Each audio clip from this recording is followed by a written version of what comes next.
everybody, and welcome to the S&M show, broadcasting live from the home of the comic book men. From the U.S. of A. Oh, Canada. Oh, Canada. Our home and native land.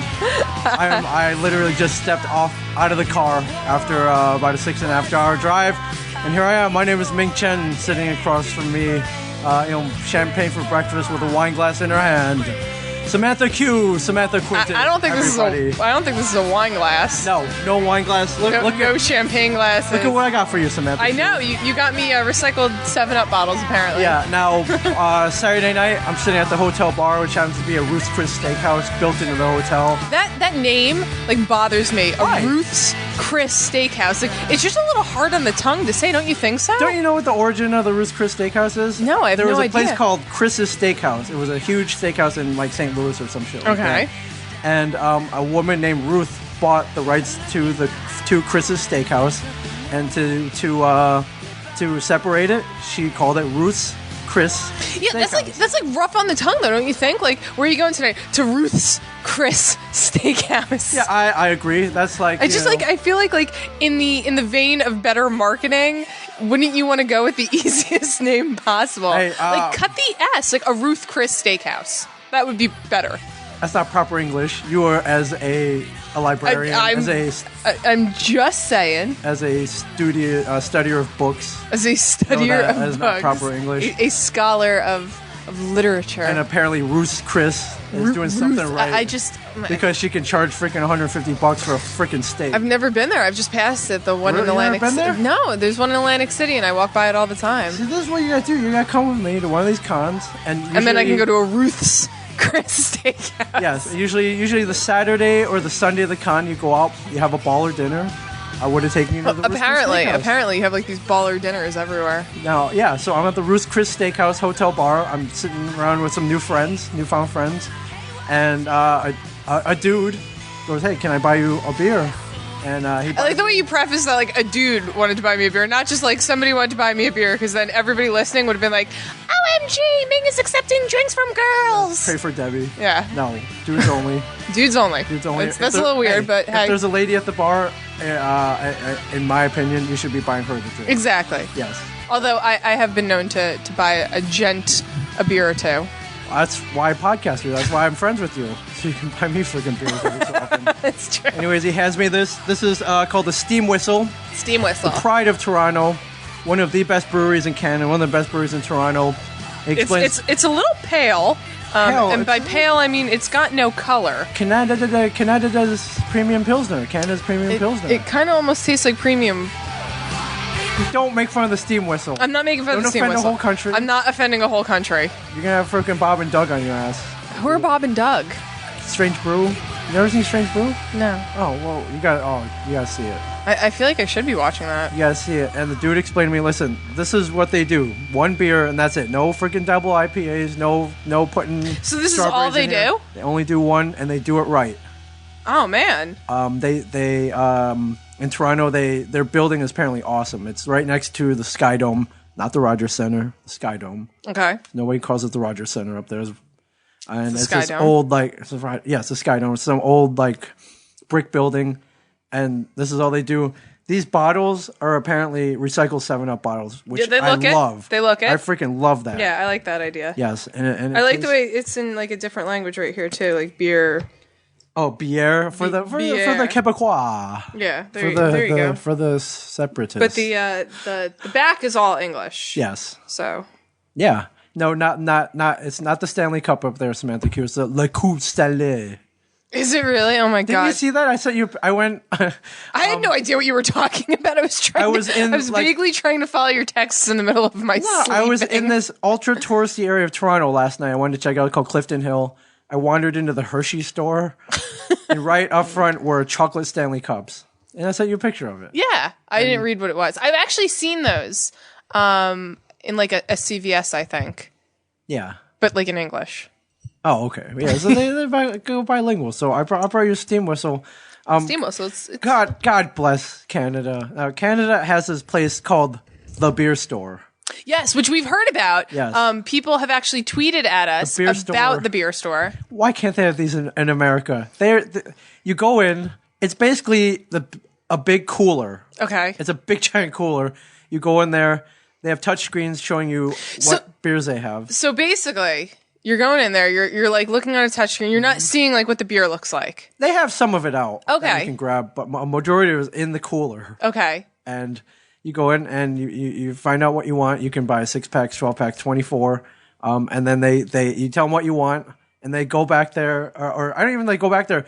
Rolls out on a conveyor belt, like a fucking Swiss bank account. Yes. Like when you go into a Swiss bank account and you like punch in your number, and it like brings it to you, and then like you look through your shit or whatever, you put things like in, the take Born things out. Identities. Yeah, or what was that movie? The Da Vinci Code, where he goes in and they type in the number and it comes on like a rolling rack, and like.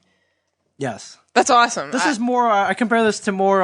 You may be a little too young for this, but there used to be this store called Service Merchandise, and what you did. I think I remember this was store. You go around and you're like, okay, I want a microwave, but you don't grab the microwave and put it in a cart and then go pay for it. You grab like a little slip of paper, you bring up front, you're like, I want this microwave. So almost 2 like, minutes out later, it rolls out in a conveyor So almost belt. like IKEA, except in IKEA, you take the slip and then you have to go fucking search for it yourself. Yeah, you know what? That's an even better analogy. It's the IKEA of beer. Okay, the IKEA of beer. I like that. Yeah. Now I had just eaten breakfast. I'm itching to go because I got to rush back and do this. I don't want to be late.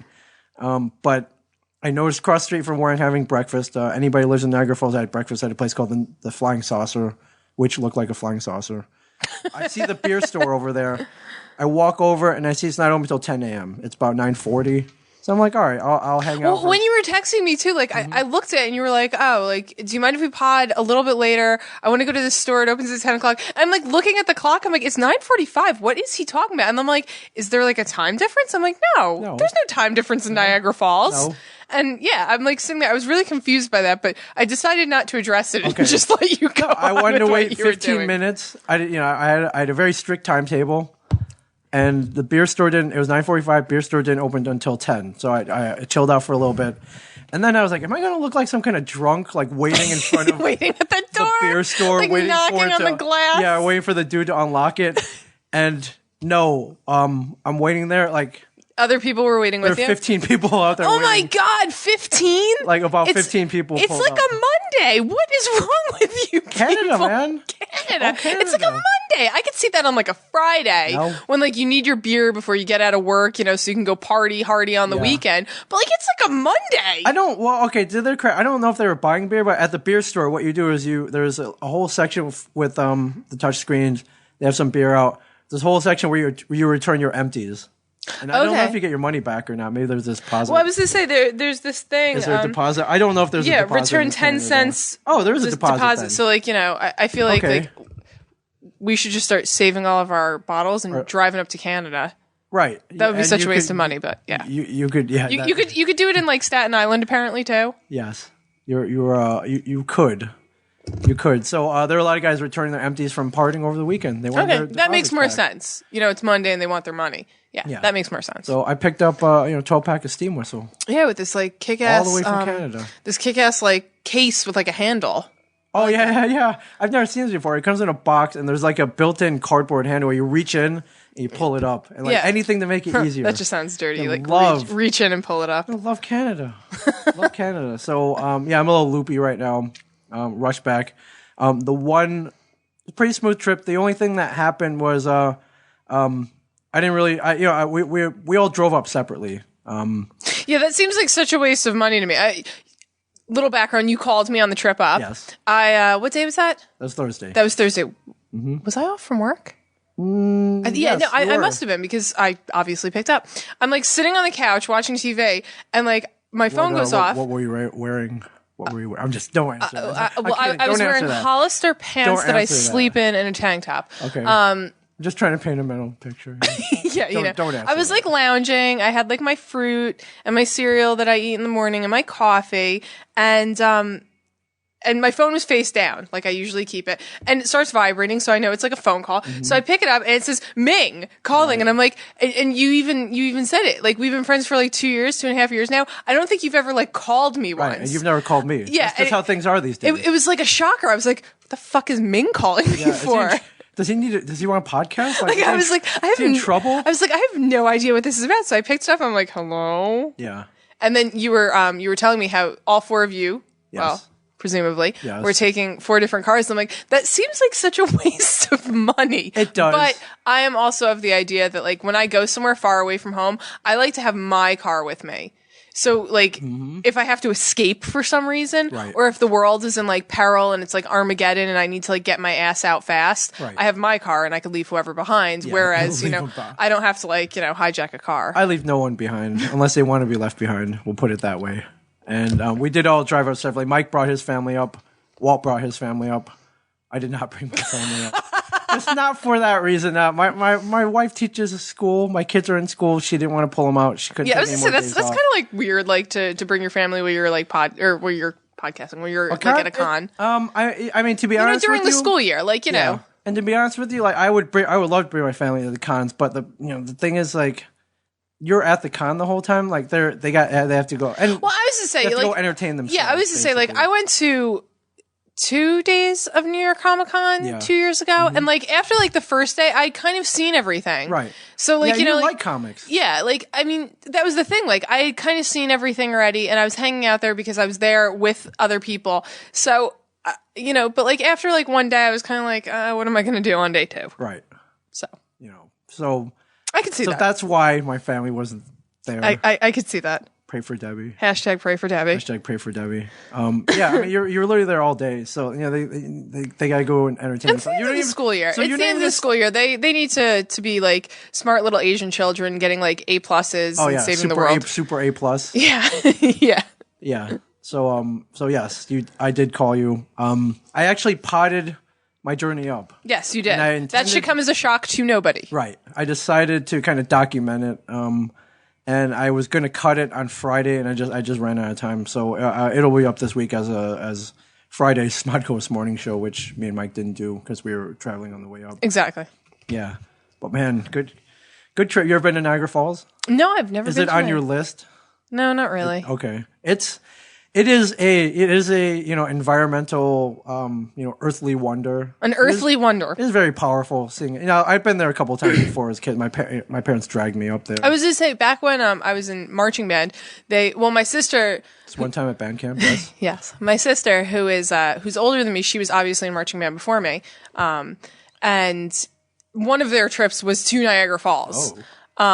But when I was there, our trips were other places. We went to like we went to Schenectady, New York, no, we went to Coxsackie, New York, we went to Cleveland, Ohio. Cleveland. Yeah. What did you guys do in Cleveland? We went to that park that's there, that theme park. There's Jogga Lake, maybe, No, no. what the hell is in Cleveland? I don't know. Cedar Point. You went to Cedar Point? Yeah, Cedar there you Point's go. I was cool. gonna say Cedar Knolls, but I knew that was wrong. Cedar Point's that's cool. that's where my that's aunt not lives. Cleveland. That's Sandusky. Yeah. To be more accurate. Yeah. Sorry. But we stayed. Yeah, and we did other things. Another year we went to Busch Gardens because they're all like in parks because you do like the bands in the park. You could. Oh. So you had to perform. Yeah, So exactly. it's kind of like it's like a parade. We do a parade one day, but then we get to do the park. Right. Busch Gardens, and then there was one day that we did one year that we did Disney, Yeah. Wow. Cedar Point is like a long ass way from here.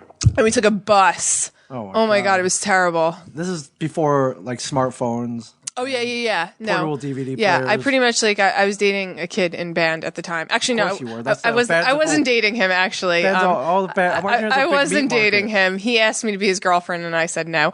But I pretty much slept the entire ride like on his shoulder. Oh, all right. That's nice. Yeah, it was adorable. Yeah. He was a sweet kid. He was like, she's touching me. Whatever.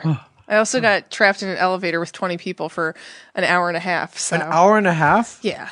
at the Cedar Point Hotel. It was like whatever hotel we were staying at. We had just been on like a boat cruise, like a dinner boat cruise, and like we all were dancing and drinking soda. Right. And Pop. They call it pop. Yeah, up there. they call it pop. As they do in Canada. Pop. And we all got back. We all had to like piss really bad. So like we all like plowed into the elevator. And I remember the kid that I wasn't really dating.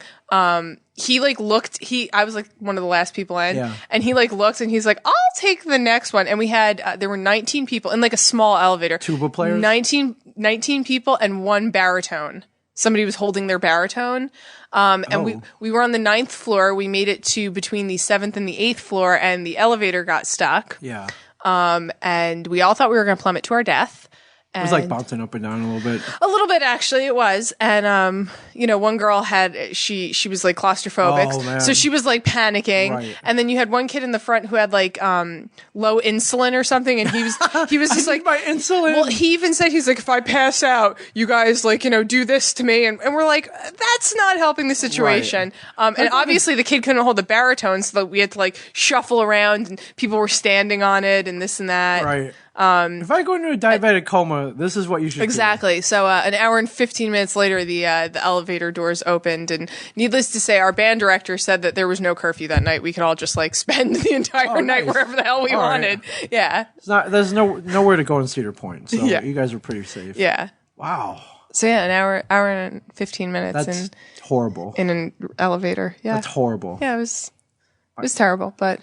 That's horrible. I mean, I think I shared an elevator with David Faustino, Bud Bundy from Radio Children. Actually, very nice guy. I believe it. Actually, a little scuzzy looking, but I believe it. It's no, he's a good looking dude. He's my height, which I thought was cool. Really? Yeah. He looks taller. No, he's my height. Huh. I was like, wow. I thought they only hired like tall people in Hollywood. They only hired tall people. Yeah, I thought they only hired tall people, but yeah, he was at the con. Oh, featured guest. That's cool. David Faustino. That seems like a odd featured guest. No, it's Bud Bundy, man. Yeah. Radio Children had a nice run. I feel like that, might have been like had a nice run. Yeah, a little bit of a has-been, but, Clearly Ming was not king in Niagara Falls. I was not. Who was king of the con there? Kevin Eastman, co-creator of Teenage Mutant Ninja Turtles, was king. Okay, fair enough. King. Fair enough. William Shatner. Was he there? He was there. Did you meet him?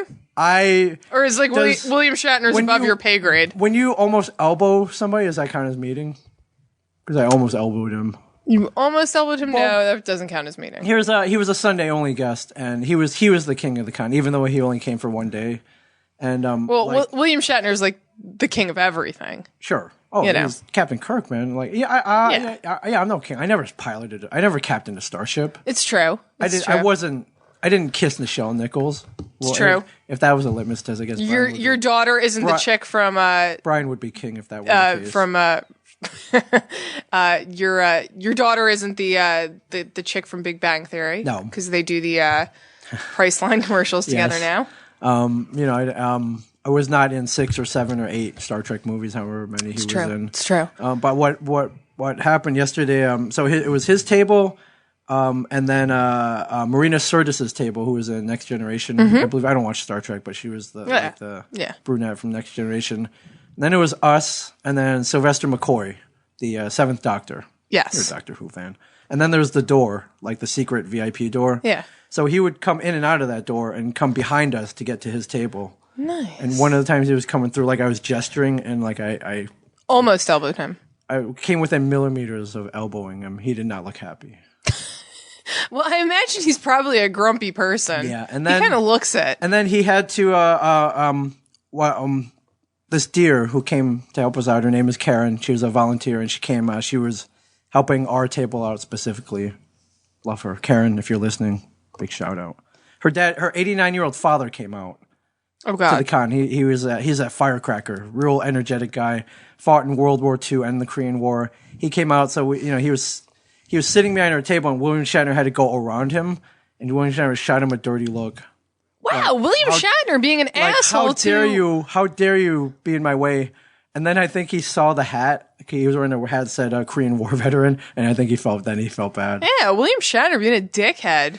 Man, I mean, is that out of character? I don't. No, that's actually not. I don't know, but people love him, and he's Canadian, so for good reason. Yeah, the Shat. The Shat. The Shat. The Shat. Yeah, he is the Shat. Yeah. So can I pause and just say nice cans? Nice cans to you, and I don't mean like the ones that you were blessed with, but I do mean that. But I haven't really got headphones. Oh yes, in the radio industry, they're called cans. Oh, I didn't know that. Yeah, I'm sorry, I didn't mean your other one. I mean, you were working on that, weren't you, for like a while? You're like, I'm gonna say nice cans. I went 15 minutes. And she's totally not. You went and bought your own headphones, like. Well, they sell them at my job. Yes. We sell these beautiful headphones. Yes. And they're purple, and purple is my favorite color. It is. Which apparently I've said on the podcast numerous times, but can't remember any of it. And I was sitting there and I was contemplating them. And one of my coworkers was like, "Oh my God, I run in them and I love them." And I'm like, I wouldn't run in them, but I would totally pod in them. No, they're padded over the ear headphones. I've had friends who are like, wear those gigantic ones. I'm like, those are all sweaty and like what's heavy. What's funny is the cord is a little short. It is. I'll get you an extension. Yeah, so we were kind of fighting over who was going to get more. Oh, we were like pulling it. It was a tug of war. Yeah, Ming was wearing his little earbuds, and we were both like leaning forward about a foot because the table is so damn long. So I'm wearing the ones you traditionally wear. Yes. These are kind of like the house. Yeah. How do those feel? My ears are usually in those. They're like a little sexy. Yeah. They smell good. Yeah. Yeah. Do my ears smell good? You smell girly, so that's nice. The scent has transferred. It's transferred onto the house headphones. Yeah, I mean, where they go when we're not here, I don't know. Rob Bruce, maybe. I think Rob Bruce. Oh my God, am I wearing Rob Bruce's headphones? I mean, technically. Oh my God, why didn't you tell me to buy my own months ago? Yeah. Oh, Ming. Yeah. That is not what friends do. Friends don't let other friends pod with Rob Bruce's headphones. I suppose. that needs to be a hashtag. I suppose. So, yes, I did document my trip, Bob. Yes, you did. Here's the crazy part. I left at 9 a.m. on Thursday. Yeah. And when I travel by myself and I don't really have a timetable. You stop places. I'll make a lot of stops. Yeah. So, and here's the crazy part. I left at 9. Mike and his family left at 3. So 6 hours later, they almost beat me. Nice. Well, clearly they weren't stopping for the scenic tour. It was just, Mike was like, foot on the pedal, let's get to Canada. Get to Canada. Yes. So you took the scenic tour. See, that's the way I like to travel, stopping places. Yeah, and it was cool. I drove through some of like the coolest small towns. Well, before you called me, you posted a picture of a place you were at that I've actually been at. Yes, I went to a place in New Jersey. If you're from New Jersey or the Delaware Water Gap, you may know it. It's a little roadside hot dog stand called Hot Dog Johnny's. Hot Dog Johnny's. And it is located in the beautiful town of Buttsville, New Jersey. Yep, Buttsville, New Jersey. Buttzville. So you went to get a wiener in Buttsville. I got 3 wieners. You got 3 wieners in Buttsville? 3 wieners in my mouth and some... And here's a weird thing. I've gone up... I've been up there a couple of times. I'll go up there once a year. I'll bring my family because it's right next to the river. It's real Hear that, nice. People? He brings his family. Yes. Yeah. Assholes. F you.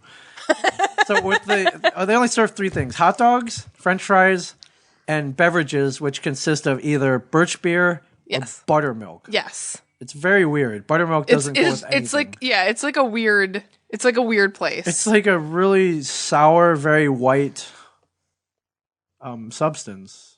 A sour white substance. Yeah. Man, are you familiar with sour white substances? Man, that reminds me of a few things. Yeah. Spoiled milk being one of them.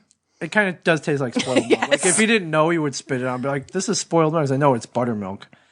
So I got 3 wieners and I got I never had it before. So wait a minute, let me get this straight. Okay. Let me get this straight. Okay. So you're in Buttsville. You have 3 wieners in your mouth with a like sour milky sticky, white substance in there white too. Substance, salty. Ming, like, white substance. On. Yes. This is why you can't bring your family on these trips with you. 3 wieners and a milky white substance. Can you imagine, like, and to preface this, before I left, I did offer to drive Brian Johnson up. I just want that to be on record. Like, I prefer not to drive up by myself. Yes. So I invited him along. I'm like, hey, let's go. Can you imagine, like, Brian, you mind we take a little detour to Buttsville? He would hop out of the car and walk the fuck home. Jump out like a stuntman and roll around. Well, the funny thing is, before you called me, I was like trolling on Facebook a little bit and Instagram, and I noticed that you posted a picture of this hot dog place at Hot Dog Johnny's, and I've actually been there, but I wasn't able to eat anything when I was there for 2 very distinct and very different reasons. Why were you not able to eat there? Were you going through a veganism or something? No, they fry everything in peanut oil, which they were apparently one of the first places to do this. Right, that's not good. And peanut oil will kill you. Yes, peanut oil will kill me. They were one of the first places to do this, and up until like where's our little buzzers? Don't we have them up there? Somebody took them. Assholes. I know. Probably Walt. Well, they were killing the fun. The battle buzzers were his in the first place. So Oh, well, fair enough. Then Walt can yeah, take so them. no peanut oil. So peanut oil, and I guess before peanut oil was a big thing, they used to do it kind of like on the sly, and then people probably started having these terrible allergic reactions. Die. So they have to post these big ass signs now that say like, "We fry everything in peanut oil." There were fatalities. Yes, probably. The other reason why I couldn't eat anything was because I wasn't really hungry because, unbeknownst to me at that point, my back was fractured, and my tailbone was bruised. You broke your coccyx? Something like Bruised your coccyx? 3 of my lumbar discs. You broke your back? I broke my back. I fractured 3 lumbar discs. But you didn't know it. But I didn't know it at that time. There's a friends don't let friends. Thank you. Yeah, TSD and friends don't let friends part of Rob Bruce's headphones. Hashtag. So there's a bridge somewhere around there that people jump off of. Yes. So you could jump off. It's like an old freight bridge. You could jump off the actual train tracks. You can climb up the trestles above and jump from there, which is like 20 feet higher, or you can climb down and jump from like 10 feet lower. You're pulling some like Lost Boys shit. Well, you're like, see you later, Mikey. So my friend brings, my old best friend brings like me, the kid that I was dating at the time, and like one other person up there. And well, she wasn't jumping. Why? I have no idea. She Not was a just like, daredevil. she's like, yeah, I'm not going to jump. It was like a 50-foot, 55 or 58-foot jump or something like that. Way. Yeah, it's a really long way. So it was me, the kid I was dating at the time, and our other friend that we brought with us, who I think jumped. And we're all kind of standing there at the edge, and people are sitting there lounging. People are jumping, doing like backflips into the water, making it look really fancy. And we're all just looking at each other, and we're kind of standing there for a few minutes. And I was like, we're on the edge. It's like a fucking jump. Like 50 feet is no joke. It's like a fucking jump. Like the high dive is like what, 20 feet? Yeah, So it's like a jump. And I'm like kind of afraid of falling from heights. I'm definitely afraid of drowning in water. So it's like a thing.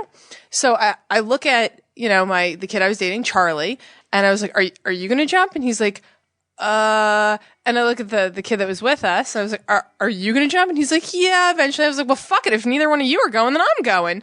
So I kind of like ran, took off, and jumped. And then like what felt like 5 minutes later, I thought, am I still falling? Like, what the fuck? It was like a long It was like a long jump. And like, I was like cognizant the entire way down that I was like still falling. And then I hit the water. Yes. Had to fix my bathing suit top because it like flew off. But I was underwater by like 30 feet. Yes. Swam to the top, and I waited about like 15 minutes for them to jump in the water. Yeah. And I was fine because, when you're in water, like it's putting pressure on you. Right. So the second I stepped out of the water, I felt this ridiculous pain in my back. And we have to like climb up a hill and then like walk down the train tracks. I mean, like, needless to say, I wasn't fucking jumping again. I couldn't even walk at that point. By the end of the day, when I got home, I really couldn't walk. Like my boyfriend had to like carry me into the house. Yeah. So the next day I was at work and I couldn't sit down. It was painful to sit. I'm a librarian. I couldn't sit down. And I went to the doctor and they did an MRI and they did x-rays and the whole nine. You're like, I fractured 3 of my lumbar discs. I shifted another one and I bruised my tailbone by jumping off a bridge. So I had to wear like a back brace, for like 3 weeks or something. Sit on a donut. I had to go to physical therapy for it, which I like went to for about 2 weeks. I don't really believe in physical therapy. And I was like, fuck this noise. I'm just not going back. Right. My doctor told me that I would never run correctly again. So thanks, Dr. Lombardi. You suck too. Yeah. And, 2 marathons, countless half marathons. Exactly. And, clearly we know the answer to if all your friends were jumping off a bridge, would you? Like, don't do it. In my case, the answer is definitely yes. Yes. Don't do it. Everybody. Oh, I would never do it again. Ever since then, actually, I've had this like weird fear of bridges. Like when I'm driving over them, I have like a fear of them. Yes. So, needless to say, I won't be jumping off any bridges anytime soon. Okay, good. But we stopped at Hot Dog Johnny's on the way, and you were in so much pain you couldn't. I couldn't like consume food. I couldn't even like consume oxygen at that point. Wow. All right. But it was nice to see it again. Oh, in the picture? It was nice I thought that was cool. It. I took a little selfie, and you were like, "Wait a minute, I think I've been there." Yeah, I was like, I've been to that place. Yeah, it's a very unique place. It's like on the side of the road. It actually looks a little like run down too. Like if you were It's old. I was to say It's vintage. if you were passing it. Oh, I would definitely stop there. I would. Well, I was to say if you were passing it and there were no cars in the parking lot, yeah. like there'd be like lingering questions as to like if they were actually open. Yeah. Because it's like a little rundown. Yeah. I like that. But then they have actually two signs with big giant big giant wieners painted on them. Yes. I'm like, I'm going to stop there. Yes. In Buttsville. In Buttsville. So you had Buttsville. 3 wieners, a milky white substance Yes. in Buttsville. In Buttsville. Okay. Exactly. Well, that's a good way to start off a drive. It is. And I was there for a little while. And I offered Brian a ride up. Now, what happened to Brian? He I think I told this about a week ago. He texted me. He's like, "Hey, do you know how to get a passport expedited? It expired."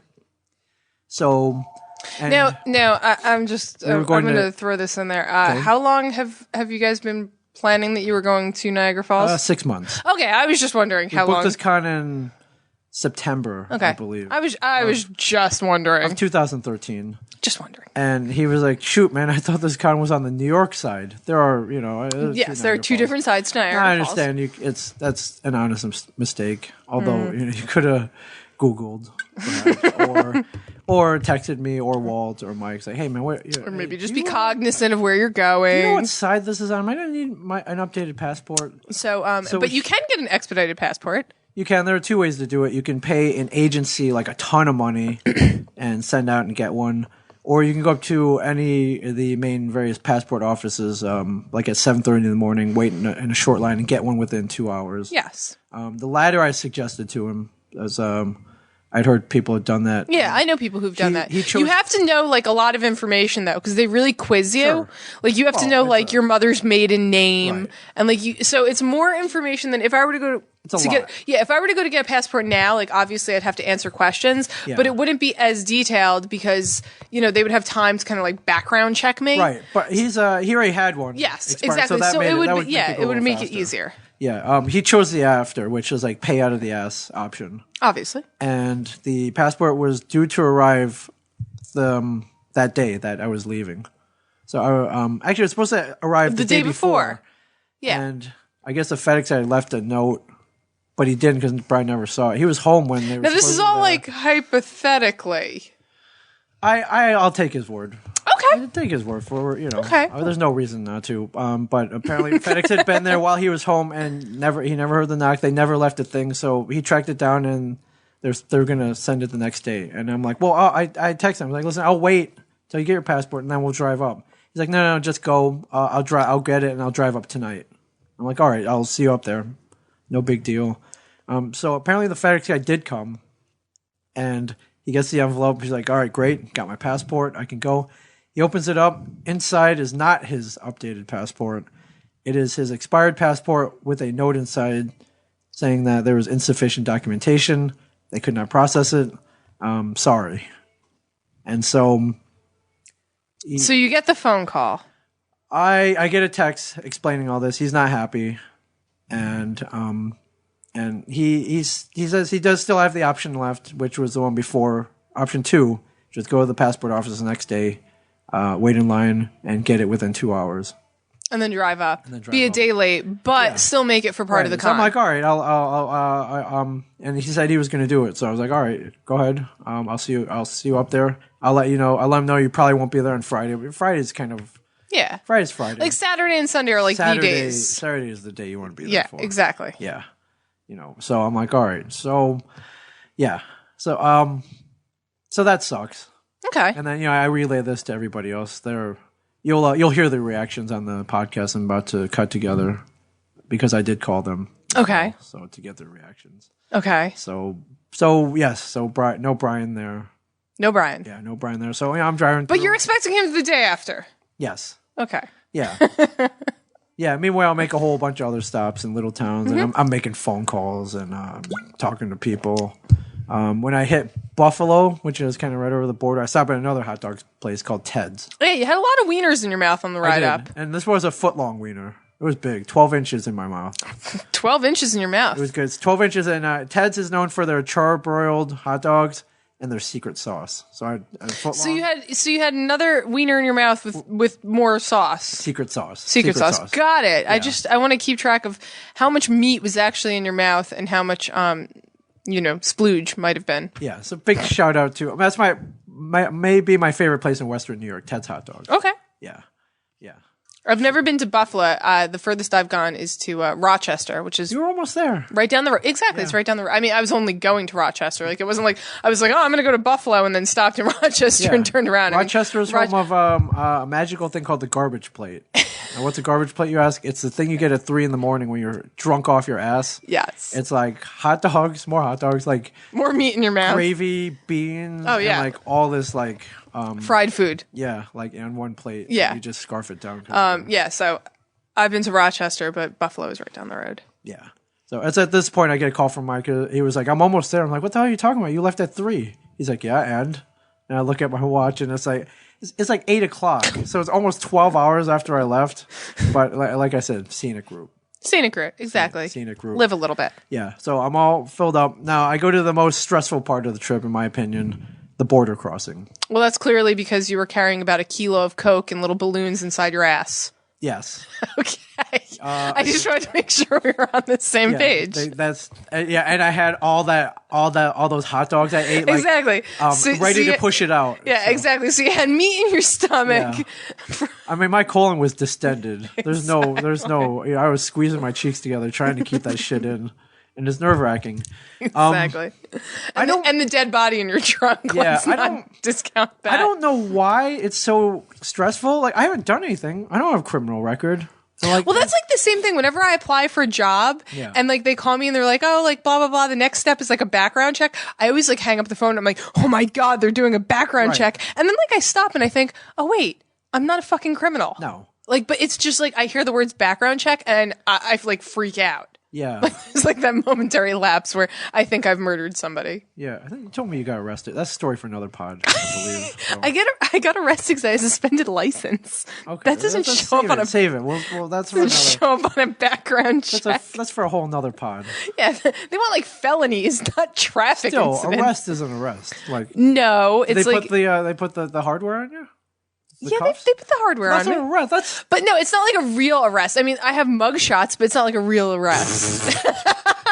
Let's save that story for another pod. Save it. So, I hit the border. I briefly considered going to the duty-free shop. You ever, You said duty? Yeah.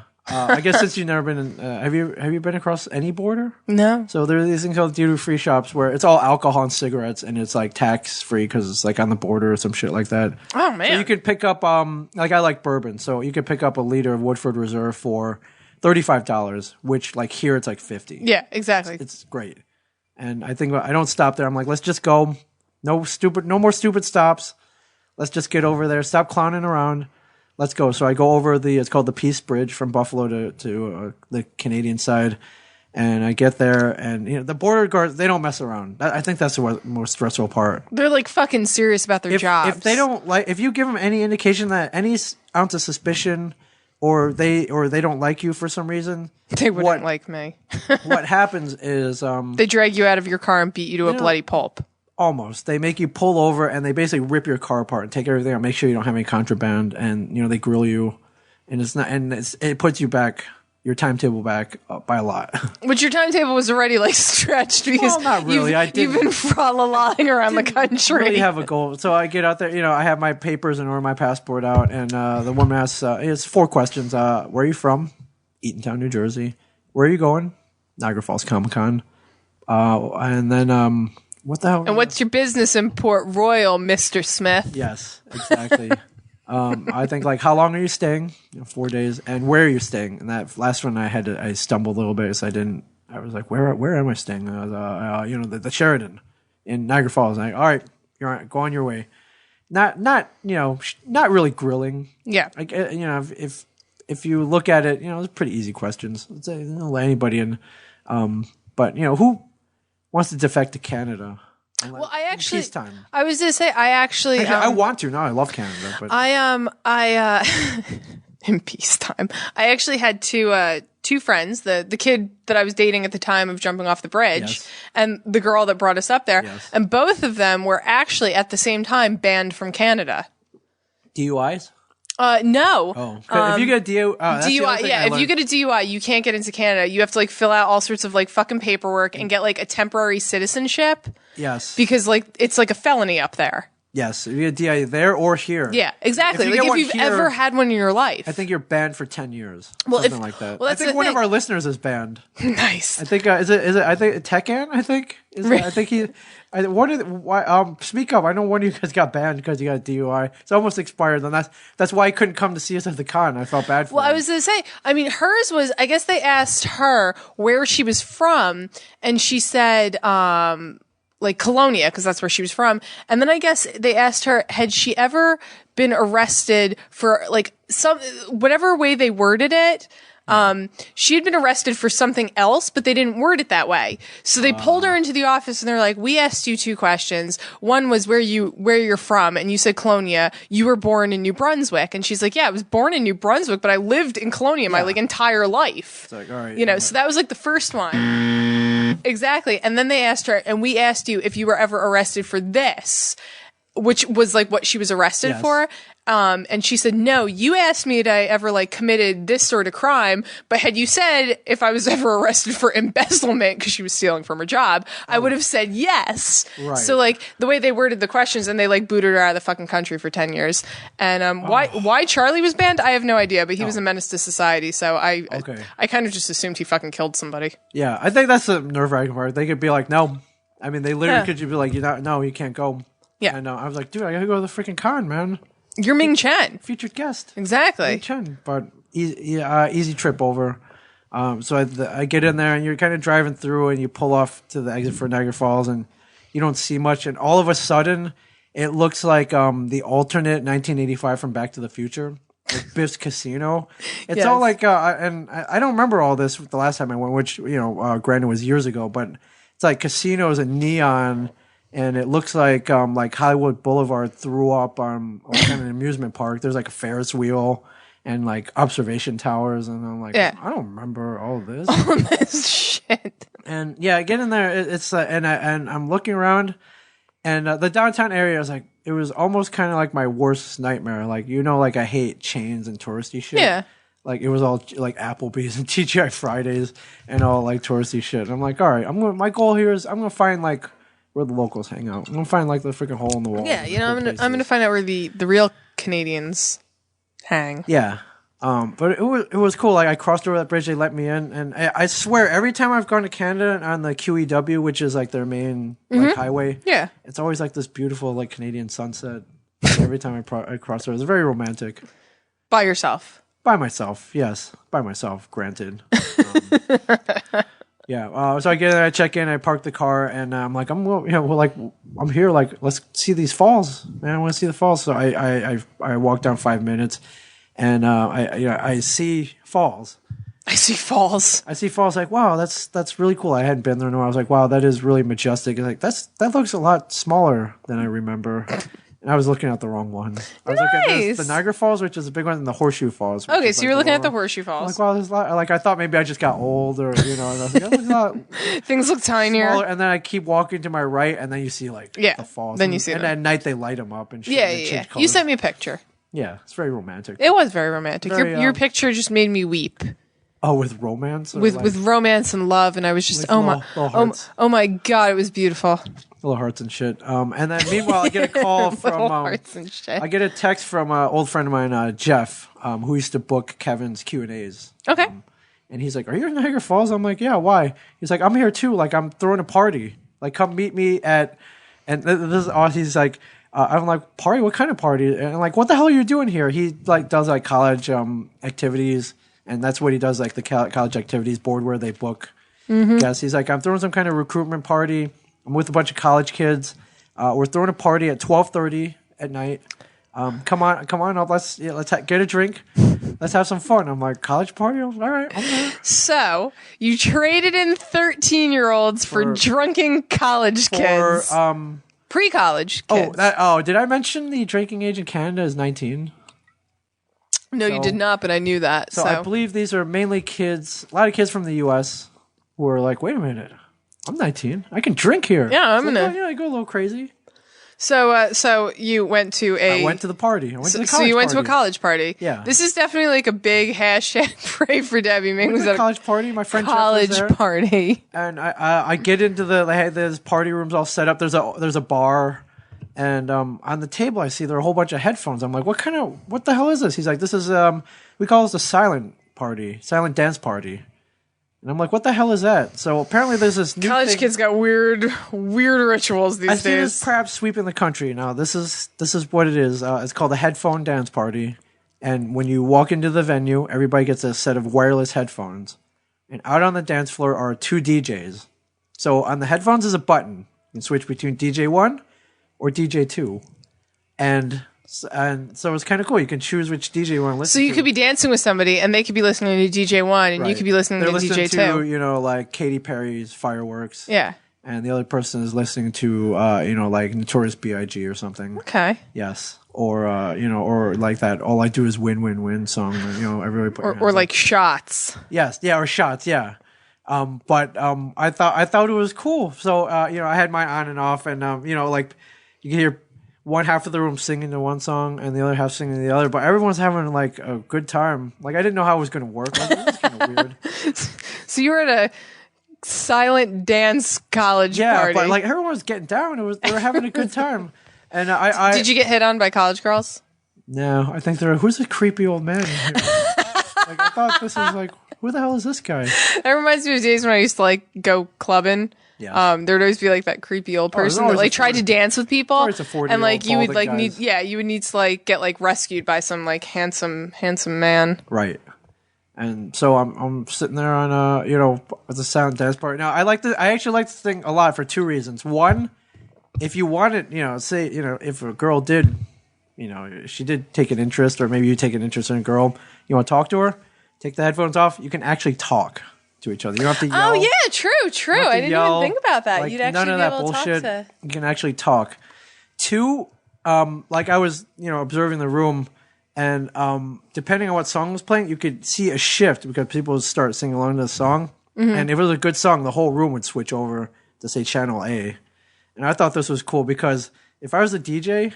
And like I would try and fucking compete. Yeah, I was like, fuck this guy, man. Hell like, yeah. That's like there's like dueling piano bars, like a dueling DJ bar. Yeah. That's cool. Yeah, I can get down with that. Yeah, so they each try to compete with the beats. Now, why don't you host a silent club and night party at like Porta for like college kids? Okay. And like normal people. Why don't I do it? Yeah, why don't you do it? You're Ming Chen.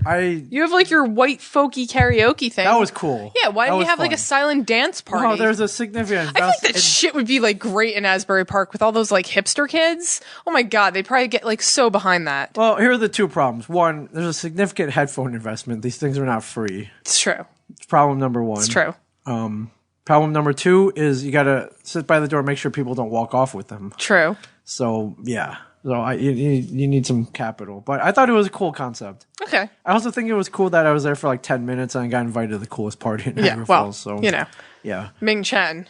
Hashtag. Yes. So, yeah, I was up. College. I was up very late that night. I think last call in Niagara Falls about 2 a.m. I left the party about 1:30 or so. And I guided Mike into the hotel.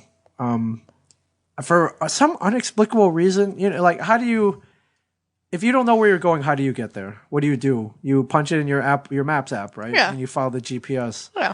Mike, apparently, and I don't know why, I'm going to ask him when we pod, but he went over to AAA and he had them print out directions, like on him, and give him maps and shit. And I'm like, dude, that's like the old school way to do it. I'm like, what the hell are you like that? The dad from the Christmas Story? That's like the old school way to do it. Yeah, like they gave him maps. And then, nothing's as cool as like. I think he like traced it out with like the highlighter. I was gonna say nothing's as cool as Vacation, where they do it on the video game. Yes. Oh yeah. It's like eating the dots. Yeah. Yeah. And even Brian made fun of him. I guess Brian got word of this, and I'm before he was gonna leave, I'm like, you good? I sent him the address. Like, are you good? You can make it up there. Yeah. He's like, yeah. I'm not gonna fucking print out print out directions like fucking Alta Vista. Like, I don't know if you remember that, but Alta Vista was like one of the first mapping apps in like 1996. Yeah. So even he got in on the fun. Yeah. So he made it to Niagara Falls, but he didn't know where the hotel was. So I guided him. I had to guide him there. Yeah. So I got him there. I didn't hear from Walt though. So I was a little scared. And there's actually a reason why, which comes out on the pod that I'm about to, why I'm scared about why he... Because Brian wasn't possibly going to be there, and Walt was just like, fuck it, I'm going to turn around. Okay. Is that like what... That may have had some... I'm sure Walt will sound funnier saying it than I do. That may have... With grumpy face. That may have been uttered. Okay. You'll find out. So, I didn't know if he gotten up there. So, I leave the party about 1:30. I walk, it's about, maybe a quarter mile back to my hotel. I get in there. I get to my room. I start just kind of opening my luggage because I literally threw shit in there and I left. I don't like hanging out in my hotel room. And all of a sudden I hear like, and then there's this. So the Titanic was sinking. So yeah, basically, and then there's this weird robotic voice going, "Alert! The fire alarm is going off. Oh my god! You must evacuate your room." It definitely didn't happen at the same time, but within the same day, the fire alarm at my house was going on because I was burning corn. Corn? Yeah, I was grilling corn on like a for a fucking George Foreman grill. No, it was like a lose the fat, like keep the flavor, like a flat, Okay, right. An electronic grill. No, it wasn't an electronic grill. It's like a flat, like griddle that you put over your stove, and I was heating it up. And dude, were you making that Mexican corn? Have you had that? I was where just they roll it in like mayonnaise and then they put that Mexican. You know cheese my on views on mayonnaise. Oh right, you don't like it. Ew, gross. No, mine was just like I wrapped it in foil and I was like grilling it. Right. But the house that I live in, you need to have like the vent on. Okay. Otherwise, like the whole thing is going to go off and everyone's going to hear, everyone within like apparently a mile radius is going to hear this fire alarm going off. Which is its purpose. So yeah, so it was like probably about like an hour after you called and I was sitting there. I was like, I'm a little fucking hungry. I'm going to go grill some corn. And so I go back, I'm watching TV and all of a sudden I hear like, there is a fire. Please leave. There is a fire. And I'm like, holy too? Yes. I was like, holy shit, there's a fire. And I was like, oh wait, I forgot to put the vent on. I caused the fire. You did? No, you. Oh yeah, well I caused the fire. Yeah, I caused the fire. So I turned on the vent and I like fanned the like it wasn't even smoke. It wasn't burning. Yeah. I like just the heat away from the fan and it like went off. But that's amazing. So we had dueling fire alarms. We had dueling fire alarms within the same day. Yeah, so I'm sitting around, here's this voice telling me to evacuate, and I'm like, this gotta be a false alarm. Like, I don't smell anything. I don't see any smoke. I gotta chill out in there for a little bit, and I was like, all right, I should probably leave just in case. So I should probably leave. I go out. Well, actually, I didn't even want to leave, but I hear people leaving their rooms, and I'm like, all right.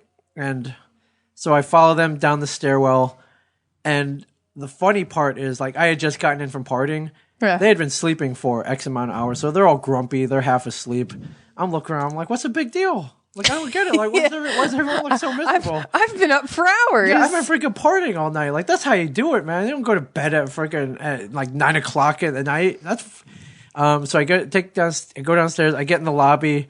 And there I see, sitting on the couch with his head in his hands, is Walt Flanagan. Looking grumpy as shit, probably. Yeah, which is odd because Walt stays up till about 4 a.m. every night. Oh. He stays up usually drawing. Okay. He's a night guy. He doesn't wake up till like 11. Oh, well, me and Walt have the same like insomniac thing. I stay up drawing too. Yeah. Yeah. Oh, yeah, you do. Yeah. And he watches like bad TV. He has like bad TV on the back. Well, I only watch bad TV, so that just makes sense. I see him down there. He's down there. His family's down there. But he's looking miserable as shit. And I'm like, which is a departure from every other day in Walt land. Yeah. And I'm like, and I had been texting him throughout the trip, and he didn't reply, and that's because he wasn't getting reception up in Canada. Okay. But so I was like, oh, hey, I see you made it.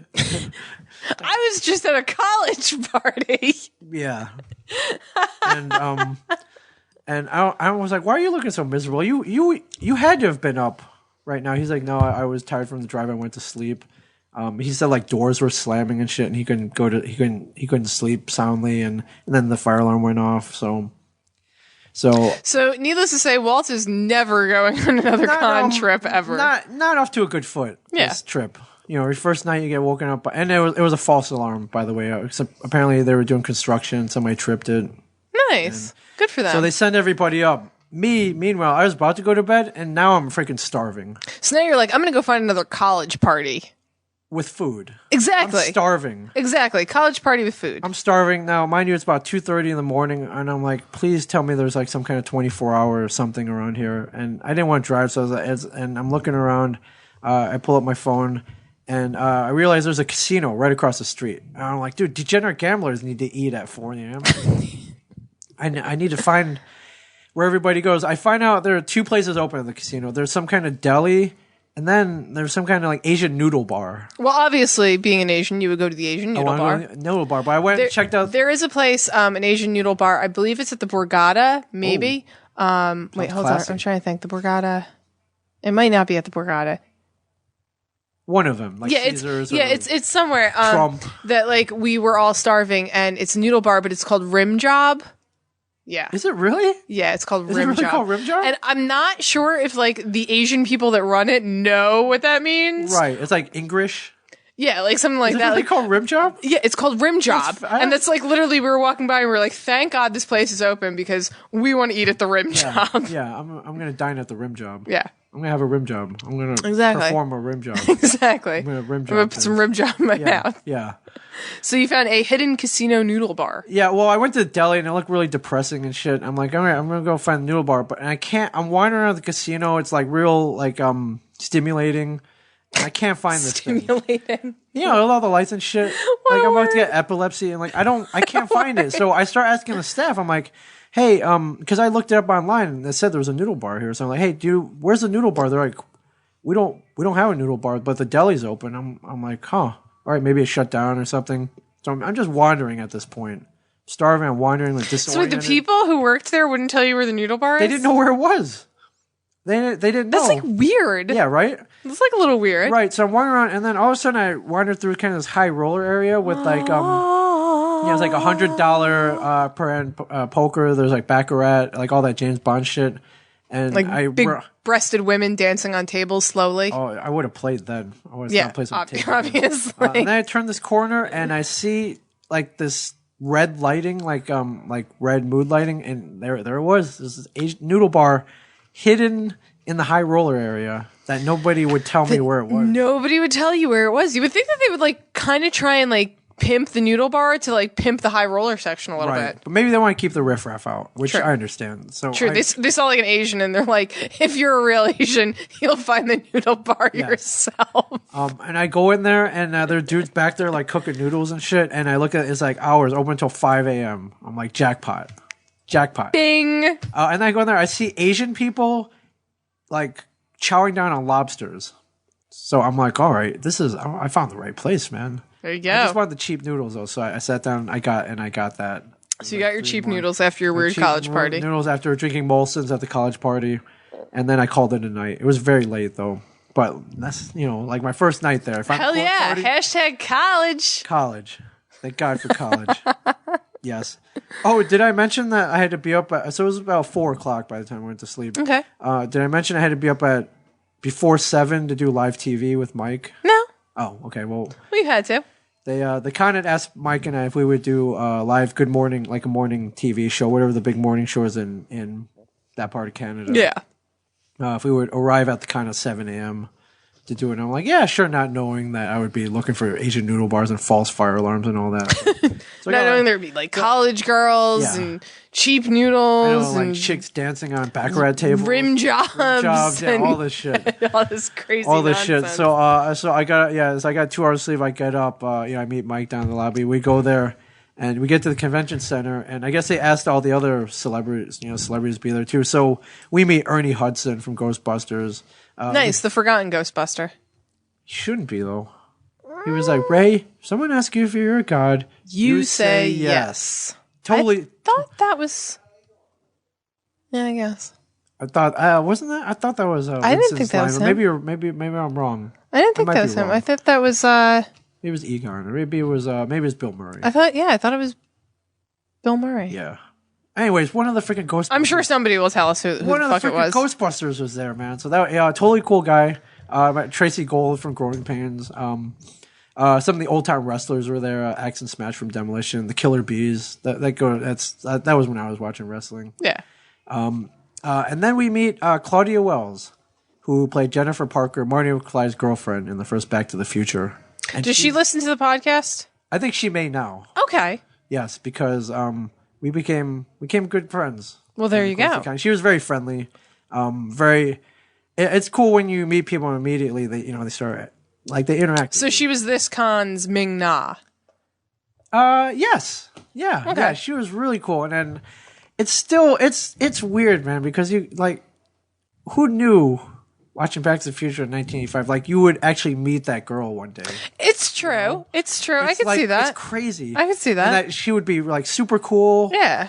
And she would want to talk to you. And she was wearing this badass shirt that said it was Save the Clock Tower. The clock tower was a reprint of the Hill Valley Telegraph on the front. Yeah. And on the back said "Love you 555-4342," like what she writes on the back of the flyer. Yeah. It was totally. Hey you. Freaking. Don't want to interrupt. Welcome back. Awesome. Thank you, Mark Costello, right? Mark Costello. It was totally freaking awesome. Yeah. And so they had her do a segment, and then they had me and Mike do a live segment. They were asking, they're asking questions on comic books in the con. It was a whole promotional thing. So that was cool. And after that, I'm like, dude, I'm going back to bed. Con didn't start until 4 that day. Okay, so yeah, you had some time to sleep. Yeah. And obviously all the college kids weren't partying at that point. No. Passed out a little bit. I got up, went for a run right along the falls. That was pretty cool. Was it really? It was. Yes. Everyone's tweeting us. It was Ernie Hudson. Yeah, I guess I just believe everything was said by Egon because I miss Egon. I know.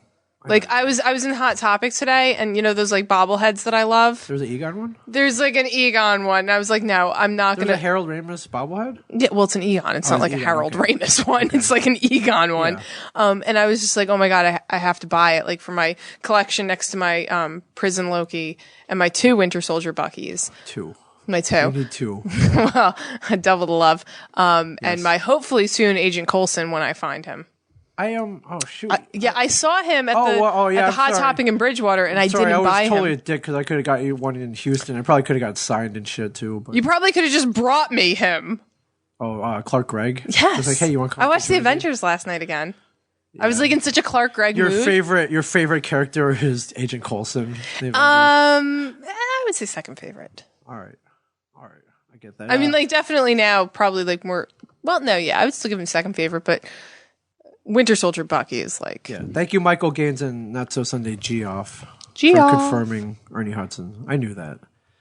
So yeah, passed out, went for a run by the falls, went back to the noodle bar. Man, you love those fucking Asian noodles. Yeah, and then we get picked up and there we are. We're at the con.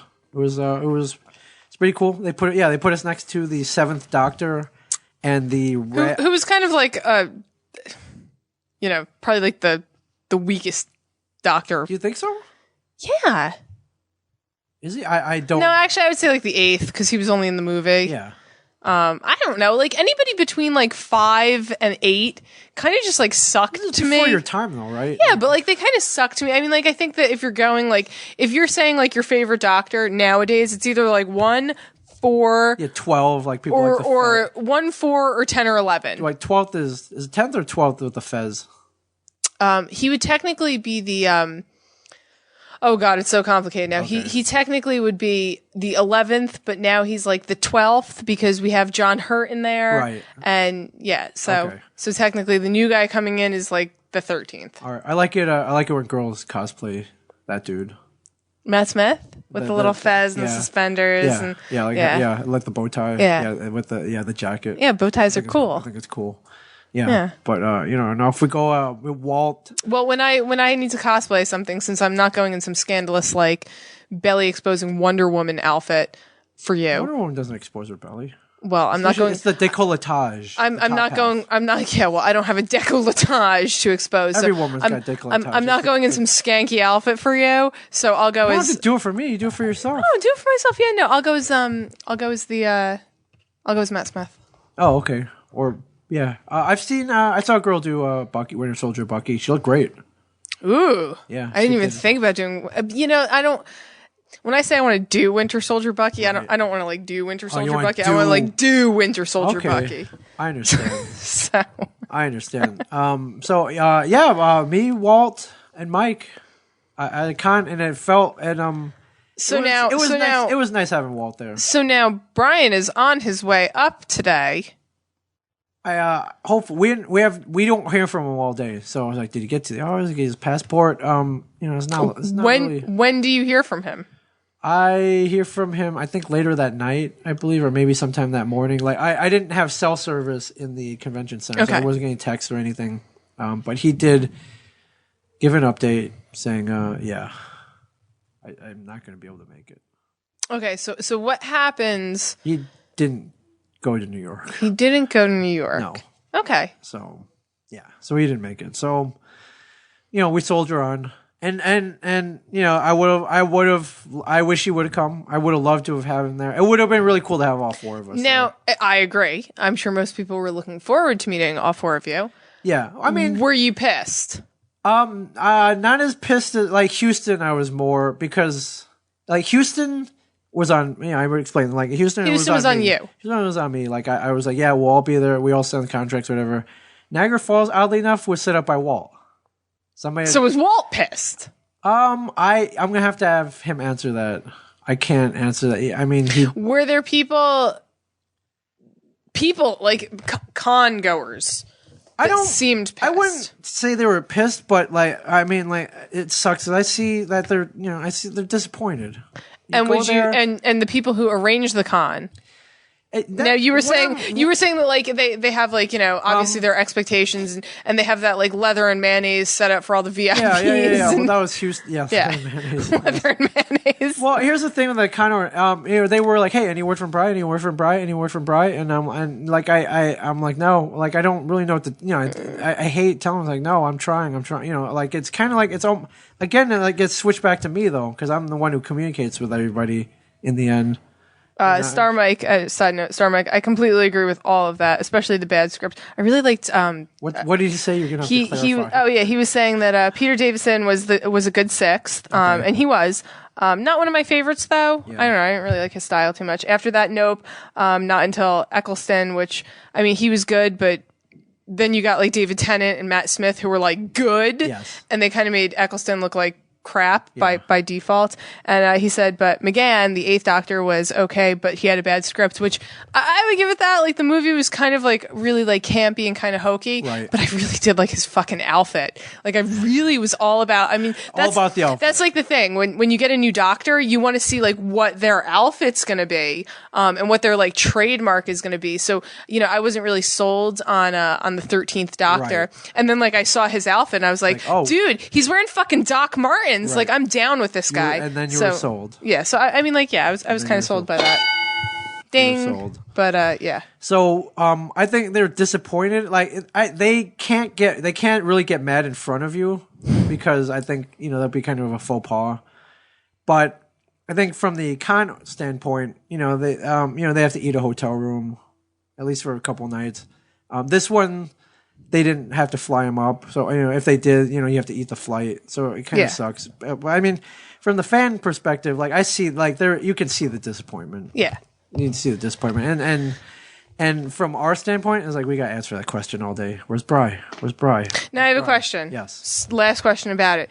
Where's the next place that you're all supposed to go with Brian? Going to Boston. Boston. If he no doesn't, passports, and I'm driving him up. Yes. If he doesn't show up in Boston for some reason, or he doesn't come, are you gonna be like really fucking pissed? Are you possibly going to scratch out his eyeballs? I don't know if he'd be pissed, but Mike can't make that one, so it's going to be just me. And I prefer to do it with Brian or Walt. You prefer to do it with Brian or Walt? Got it. Yes, or Mike, or all three at the same time.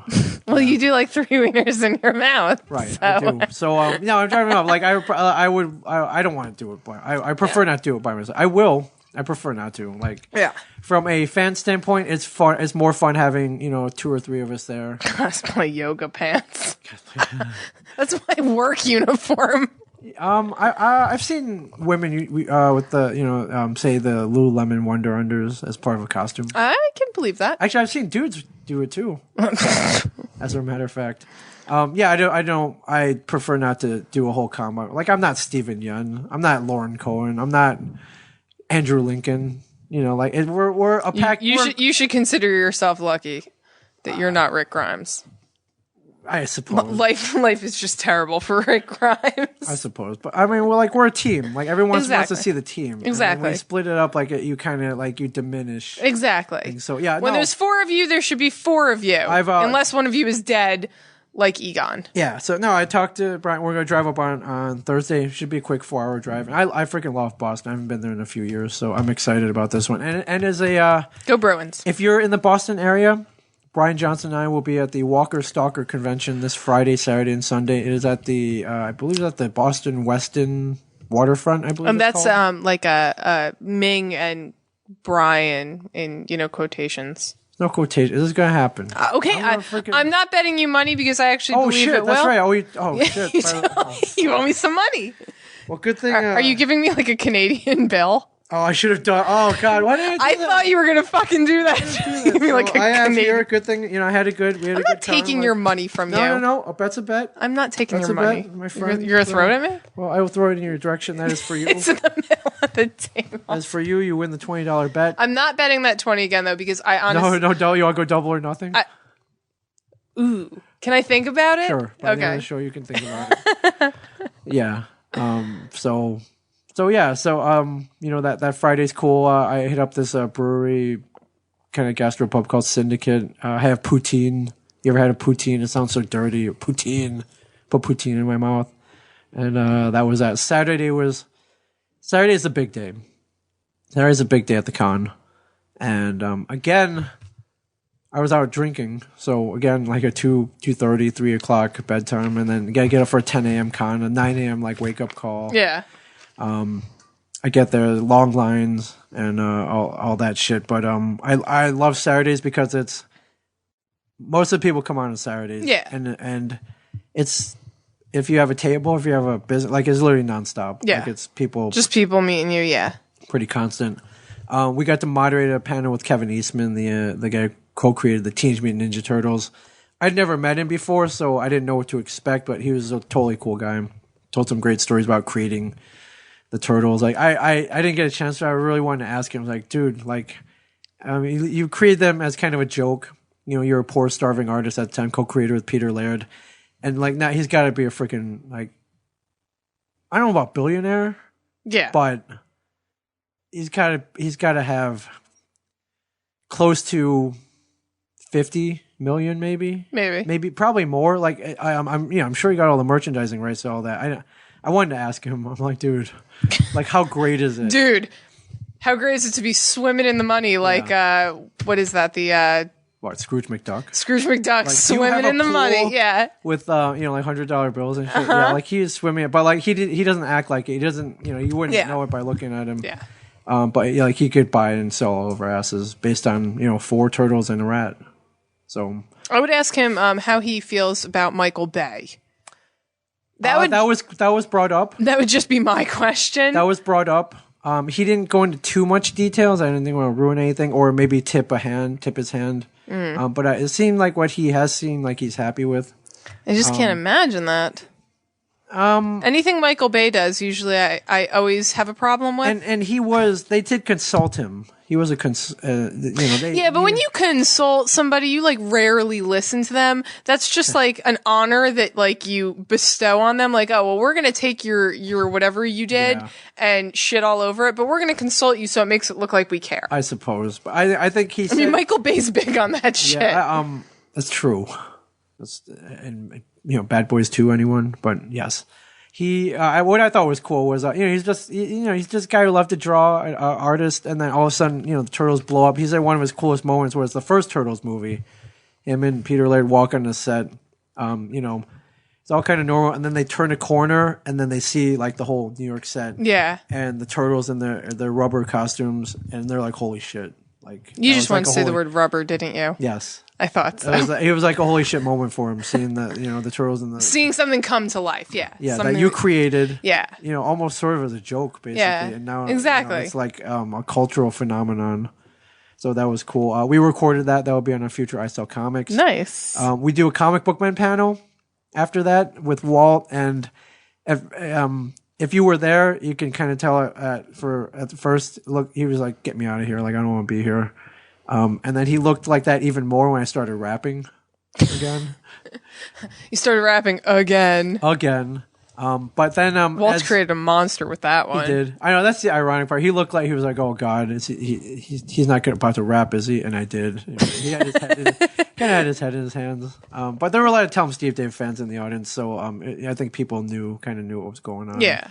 And I think he started to warm up when like I would talk and I would give him openings to make fun of me or Mike. Oh, that's nice. I think he started. Yeah, he started to get that. And the room was standing room only. The room freaking packed. All 15 people. It was more than 15 people, my friend. And like I had peeked in on some of the other panels, like big people, and they didn't. I think we had more. I think we. Ming is not, competitive at all. But no, but I'm thinking he beat out everybody. Some big stars. I'm just saying, like maybe next to Shatner and maybe Chandler Riggs from Walking Dead, like we may have had one of the biggest panels. And I don't want to brag. I saw a lot of tweets. Like a lot of people seem to enjoy it, which makes me happy. I'm not a public speaker. Yeah. I'm not a comedian. I just sit there and I make fun of Brian because he wasn't there. That was fun. And I rapped badly, and that entertains people. Yeah, it's a job. So be it. So be it. But so after the con, and this is how this is going to be a segue. But after the con, we kind of pack up our shit, we go back to the hotel. We all kind of go our separate ways. I get invited out to a college party. No, it's freaking Stanley Cup Finals, man. Game 1 or Game 2. Oh yes, Game 2. Yes. Game 2. I'm not going to go to college party. I'm watching hockey. And for anybody who's waiting to hear us talk about hockey, here we go. I have some serious shit to say about Game 2. Okay, so I get invited to a bar run by Don. It's called Don Cherry's Bar. Okay, you're familiar with Don Cherry, yes. former coach of the Bruins at one time. Man of many tasteful jackets. Tried to steal me a glass. I did try to steal your glass at Don Cherry. It was number one. You should just put it in your pocket and walked out. Like everybody else does. Everybody else does. Number one, watching hockey coverage in Canada, so much better. 100 times more better than 100 times more better. I believe so than wherever they show it here. NBC Sports versus even MSG, whatever. Yeah, whatever it's on. I was watching it. It was CBC Hockey Night in Canada. Yeah. Like I think which I listen. Yeah, I listen to. I actually really like Hockey Night in Canada. I listen to them on Sirius. Yeah, I just thought it was, or if you're watching TSN, like it's so much better right there because for good reason. But I'm like, why can't they cover? Did you notice who were most people rooting for at a Canadian bar? It was split. Because I was going to say, I would imagine a lot of Canadians who wanted the Canadians to get in wouldn't be rooting for, the team that beats the team that you want to see. Right, exactly. So you wouldn't necessarily be like, oh, I'm rooting for the Rangers because you were rooting for the Canadians and the Rangers knocked them out. I got the sense that in Niagara Falls, that area, they were all Maple Leafs fans for the most part. Yeah. So I think poor people. It was pretty. Yeah, I would say it was split. Poor people. I met some Canadians who were rooting for the Rangers. I met some who hate the Rangers. Agamemnon just tweeted us the favorite Teenage Mutant Ninja Turtle: Leonardo, Raphael, Michelangelo, Donatello, or Megan Fox.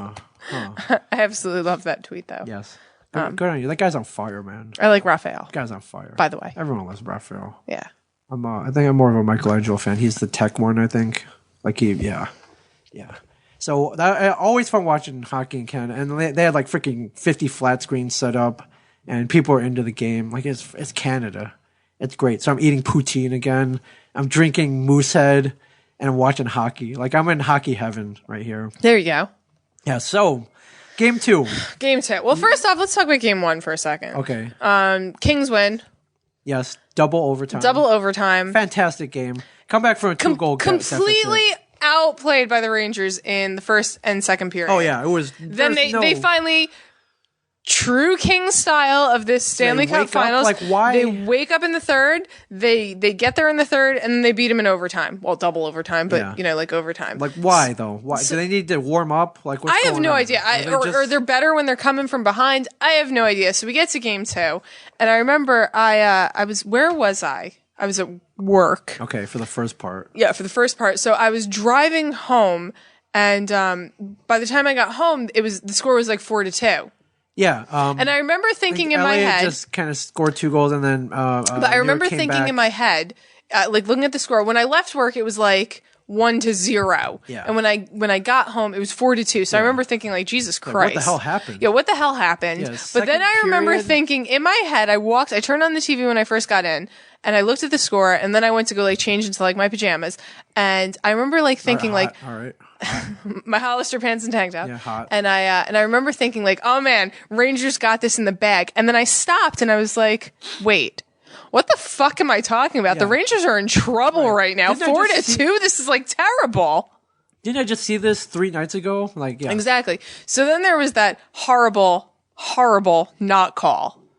Oh, we're gonna do this. We're going to this again. We're gonna do this. We're gonna do this You're because calling goalie interference. I'm calling goalie interference, and every absolutely single not. person, Absolutely not. every sports announcer on the radio is calling fucking Absolutely goalie not. interference with me. Absolutely not. Every single person. I agree with the refs who were on the ice that say he was pushing after it went in. No, I'm watching, and he Liam, was Keith, and Mike even said, like, I'm not sure, it could go 50-50, and then the more who he said looked this? Intermission. Right, who said this? I forget which one of them said it. Right, on what station? Yeah, I get it. What station? No. On what station? On NBC. But at first he said, I don't know, it could go either way. And then he said the longer he looked at it, the more it was goalie interference. And that was the problem. The ref only has one chance to look at it. He doesn't see it. This is why I think that there needs to be a coach's challenge. Oh, I'm sorry. Coach's challenge that in goal, in hockey, that goal, the fastest that sport. Goal. They get one per game. However you want to do it. Fastest sport. The reason I watch that sport is because there's no bullshit. Of course they have that was Toronto bullshit. That goal cost the Rangers the game. Now I'm going to ask you something. I agree with that. I'm going to ask you something. Yes. If the Kings sweep in 4 games, yes. say they come to New York tonight yes. and they win 4 games, yes. are you going to be happy with that? A swept Stanley Cup Finals? Absolutely, no, I'll be happy with that. No, absolutely, I'll be happy with that. Absolutely not. You want to see the most fight you can get, the most bang for your buck in the Stanley Cup Finals. Not the Rangers, I don't. No, I'm sorry, you're crazy. That was goalie interference. It called the Rangers. I want to see the Rangers get embarrassed. I want to see those guys crying. It cost the Rangers game too. I want to see those guys it should have never gone into overtime. They're crying on their own ice. Never gone into overtime. That's my dream. I'm sorry, you're wrong. You know why? Because after the Rangers lost Game 1, what I heard was like, oh, Rangers lost Game 1 in 1994. It's like, bitch, that was 20 years ago. Freaking Mark Messier, you still bringing that shit up? I'm sorry. I want to see the Rangers win. I want to see the Rangers win. I know, you have stake. You got friends. And I want to see the Rangers win. Stake. I won't. I'm going to hear about it for the next 20 years if they win. Yeah, well, you know what? I mean, if the Devils were there, you'd be rubbing it in everybody's face, too. Of course, absolutely. Exactly. So I'm just saying, it was bullshit. Well, the Devils were there, they lost, them the game. Unfortunately. It cost them the game. Devils were there 2 years ago. Cost them the game. I'll agree with that. Sure, it cost him the game. It should have never gone into overtime. It cost him the game, so he should have stopped it. That's why. That's why. Somebody should have got in front of that shit. Okay, and what I'm saying, would have yelled at someone for not blocking that crowd. Yeah, take a dive. What I'm saying is, I want to see good hockey. I mean, as much as I want to watch it go into overtime, I don't want to see 4 games swept by the fucking LA Kings. Came back from 2 goals down twice. That's good hockey. And what about freaking the first overtime?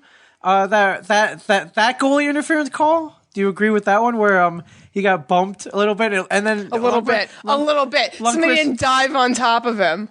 No, the first, you remember the first one? He's in the trapezoid. He gets bumped by I can't remember who, and Lundqvist spins around and goes down like he freaking got shot.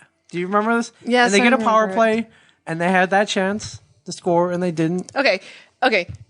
I'm a little sick of the Kings' comeback routine. Why are you sick of it? They're good. It was cute when they did it against the San Jose Sharks. Wait, they did it against the Blackhawks? It was adorable when they did it against the Blackhawks. That was great. But right now, I don't want the people who are going to win the Stanley Cup to be being outplayed most of the game by the people who are going to lose the Stanley Cup. I don't agree with that. I guess. I don't agree with that. Right now, if it was like a 2-game thing and the Kings were to take the cup right now, they don't fucking deserve it. The Rangers are out playing them as a team. Not on the score sheet, they're not. Not in the third period, they're not. This is why I hate Manchester United, because previous to this year when they just completely sucked. Right. Manchester United is famous for playing an entire game, like playing it kind of casual, kind of whatevs, defensively, and then the last 10 minutes of the game coming alive, kicking some serious ass. Nobody wants to play against a fucking team like that. I want to go out there for like a full game. They did that. You got 5 periods twice. Yeah, exactly. And the Kings didn't play the first 2 in either game. Doesn't matter. They came back. Yeah, no, I'm sorry. I disagree with that. Disagree with that. I think you get your way. I think it's going to go 7 games. Well, I said, this is revisiting my prediction. Okay. I said Rangers in 6. Did. So they're going to sweep the next 4 games. They're not doing that. Let's be serious. I think it'll go 7 games, but I still have hope the Rangers are going to do this shit. Because the Kings, they can't keep up this we're going to come from behind and la-di-da around. For the last 3 weeks. Yeah, well, you know what? It's getting fucking old, and I think they're going to get tired. I don't know. It's old. Fuck them. I want to watch the Rangers win. Freaking the Queen better play better then. I want to watch the Rangers I win. love that goal, the one you're arguing about, how, when he starts pounding the ice like a little baby. It's not worse than Tuukka Rask losing a game and taking a stick and hitting every fucking board on the way out. I like to see sitting there, sprawled on your ass and pounding on the ice like a little toddler. I don't want to see that because he was wronged. I don't want to see that. I'm sorry, you are cray. I am not. You are cray. I am not. I you gotta admit though, this is good hockey though. It's not no blowouts. No, it's freaking back and forth. Well, and what I could say for the Rangers, and I heard what the NHL wants. This is what they wanted with the East Coast, West Coast. Yeah, a lot of people when it came down to Rangers Kings, they were like, "There's no way that the Rangers can hold up against the Kings. The Kings are a superior team than the Rangers, generally speaking, when you think about them." And I feel like the Rangers they split the season series. I was just saying, I feel like they're really holding their own against. I feel like, generally speaking, I feel like the West is better than the East. Most teams. There's more teams in the world. I might agree with Blackhawks. Bruins. So I don't. The Bruins. Yeah, in general, Sharks. Yeah, I would say that the West is stronger. So everybody kind of thought whoever's going in from the East, if it's not the Bruins, then it's going to be a shit show. I agree with that. I feel like the Rangers are really actually holding their own. Despite the fact that I picked them to win, I kind of really didn't think they were going to be able to skate with the big boys. They're fast, man. They're doing good. They're fast. They're doing good. They're winning the board battles. They're doing good. They're sucking up their power plays, but sure, anytime that's something that they've done all season. So freaking Kreider's fast as shit. Anytime that puck gets out of their own end, it seems like a Rangers chase right there with it. Yeah, so they're playing big, but Kings got to stop this. We're gonna rest for the first 2 periods and then wake up. We'll see. I still say 7 games, which that's how it should be. That's how it should be. Every game going into overtime. Rangers just have to learn that once they get scored on, to not fall apart. Okay. They need to not fall apart. Okay. So I agree. So game ends. I've eaten my poutine, my chicken wings, I downed my beer. Yes, I did want to try to steal a glass from Don Cherry's bar. It was cool. I had a Molson logo on one end and the Don Cherry logo on the other. And I don't know. I guess maybe as I get older, maybe I get a little more honest. So I went up to the bar. and I go to the so barmaid. You were on their radar. Go to the barmaid and I'm like, hey, listen, I don't want to steal this. Can I buy it from you? And she looks at me. She's like, why you got to do this to me? I'm like, do what? I'll give you $10 for it, which is probably way more than this glass cost. Yeah. She's like, well, I can't sell it to you. We have memorabilia up at the front desk. I'm like, yeah, but does it have the Molson logo on it? She's like, no.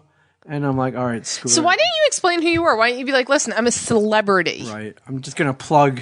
Yeah, I'm going to plug your bar. Here we are plugging their bar anyway. I'm not going to play that card. So in hindsight, should have put it in my hoodie pocket, walked out with it. No one would have known. Exactly. Exactly. So jammed it in your pants. Next time I'm at downtown. And then I definitely actually wouldn't want it if it was hanging out around your penis. Right. Or, maybe somebody out in Niagara Falls or I don't know where else he has a bar, but can acquire one for us. That's it. We're going to have people stealing glasses now. Yeah. Nice. Yeah.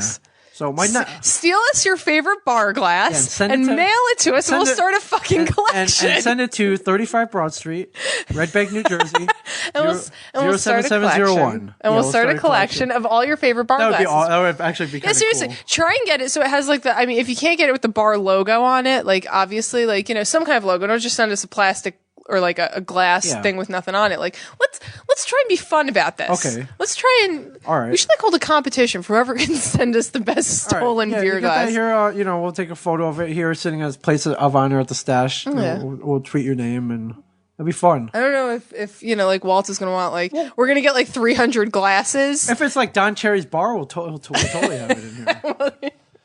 Yeah, so my night didn't end there. After the game, I headed back to my hotel, and I decided to wander down to the hotel bar again. And I'm down there, and I see my new buddy Claudia Wells down there. Okay, hanging out, drinking a martini. I'm actually interested in what this little blurb is on my outline. Yeah, and she'd given me her number earlier in the day. Yeah. Hashtag pray for Debbie. You got just women giving your like, number. Hey, you know, what are you doing tonight? You know, I heard there's like some kind of con party. Like, you know, keep me updated. You know, that's good. You know, it was cool.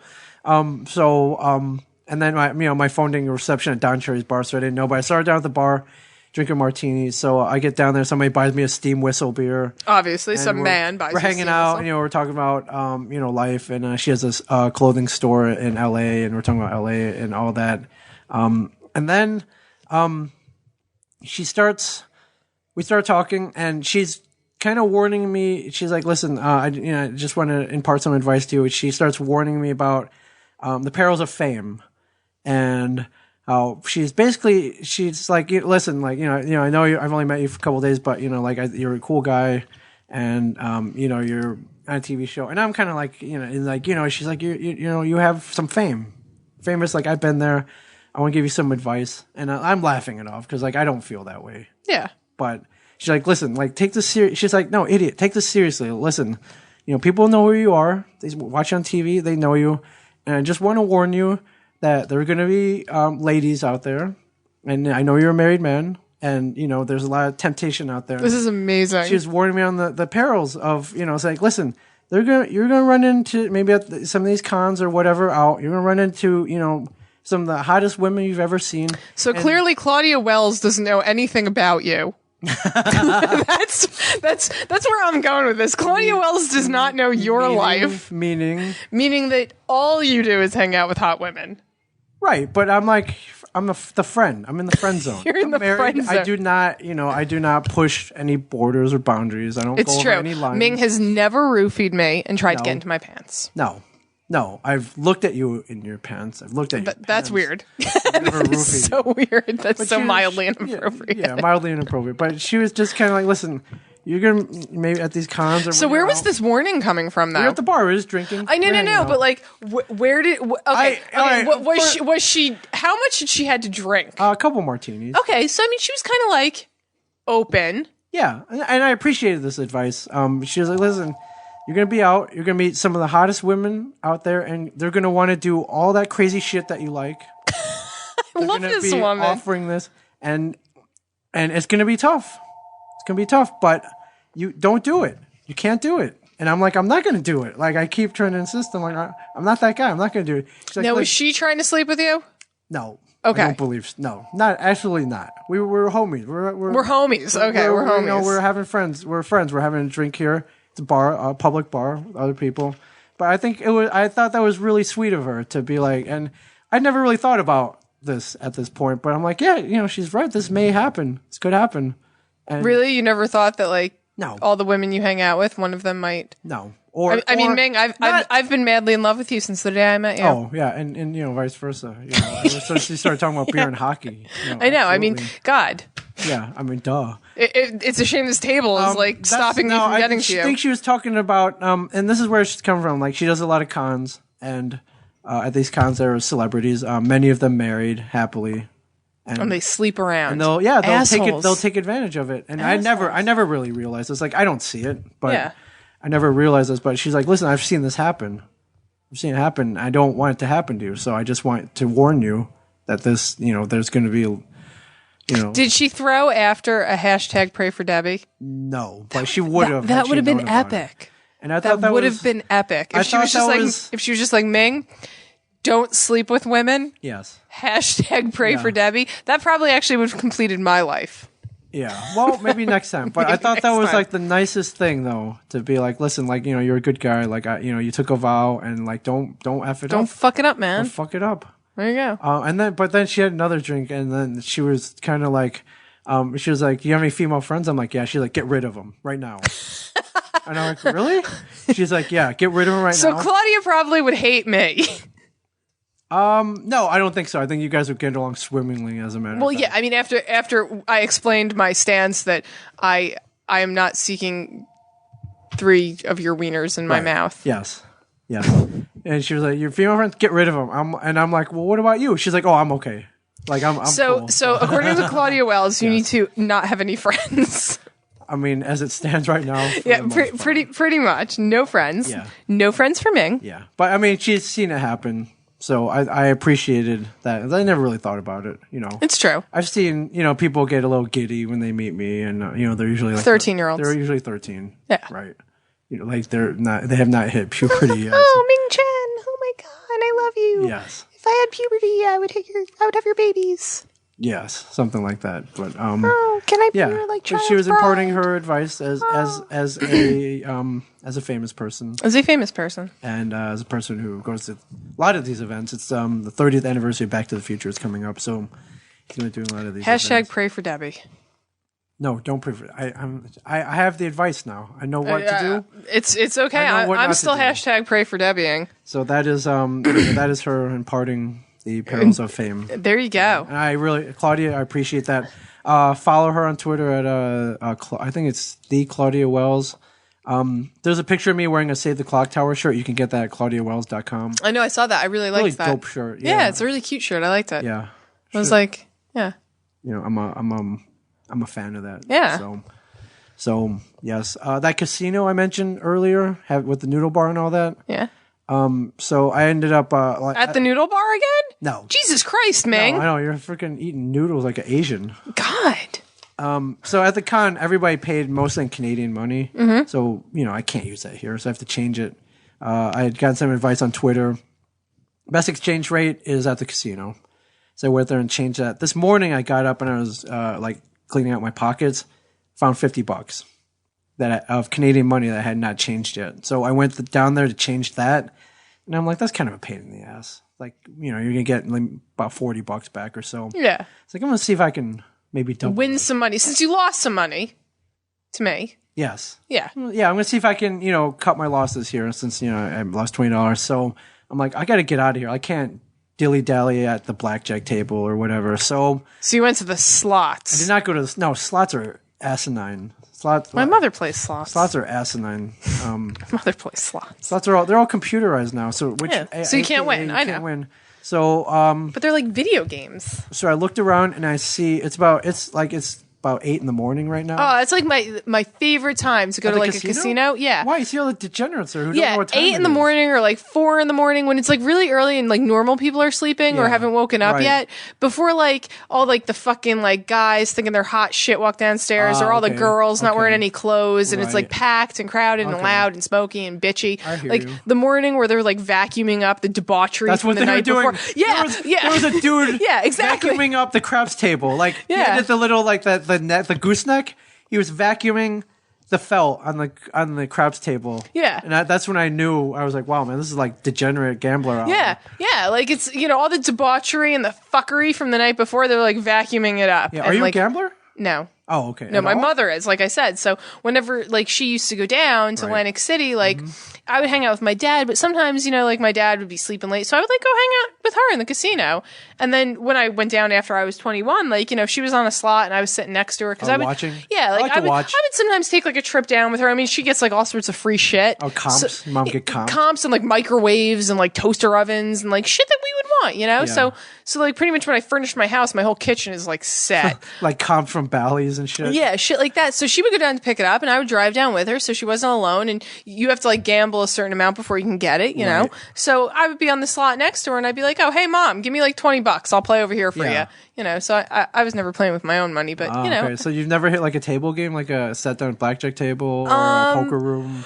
I've done blackjack. Okay. Excuse Fun. me. It's Sorry. a little stressful for the first couple times. Yeah, I'm especially if you're on like the end, like Right. whatever you call it when you're like controlling the table. Right. I mean, like they'll even tell you when you sit down, if you look like you're a fucking noob, they'll tell you like go to a different table and don't sit on the end. So I like completely Yeah, I'd be appreciate like, that. F you. Yeah. Well, Public table. well, you know, I mean, you don't want to fuck up the table because like you're fucking yourself, but you're also fucking everybody Yeah. else. No, I'm not a huge gamer. I played in the poker room a couple times. I played some blackjack, but not a lot.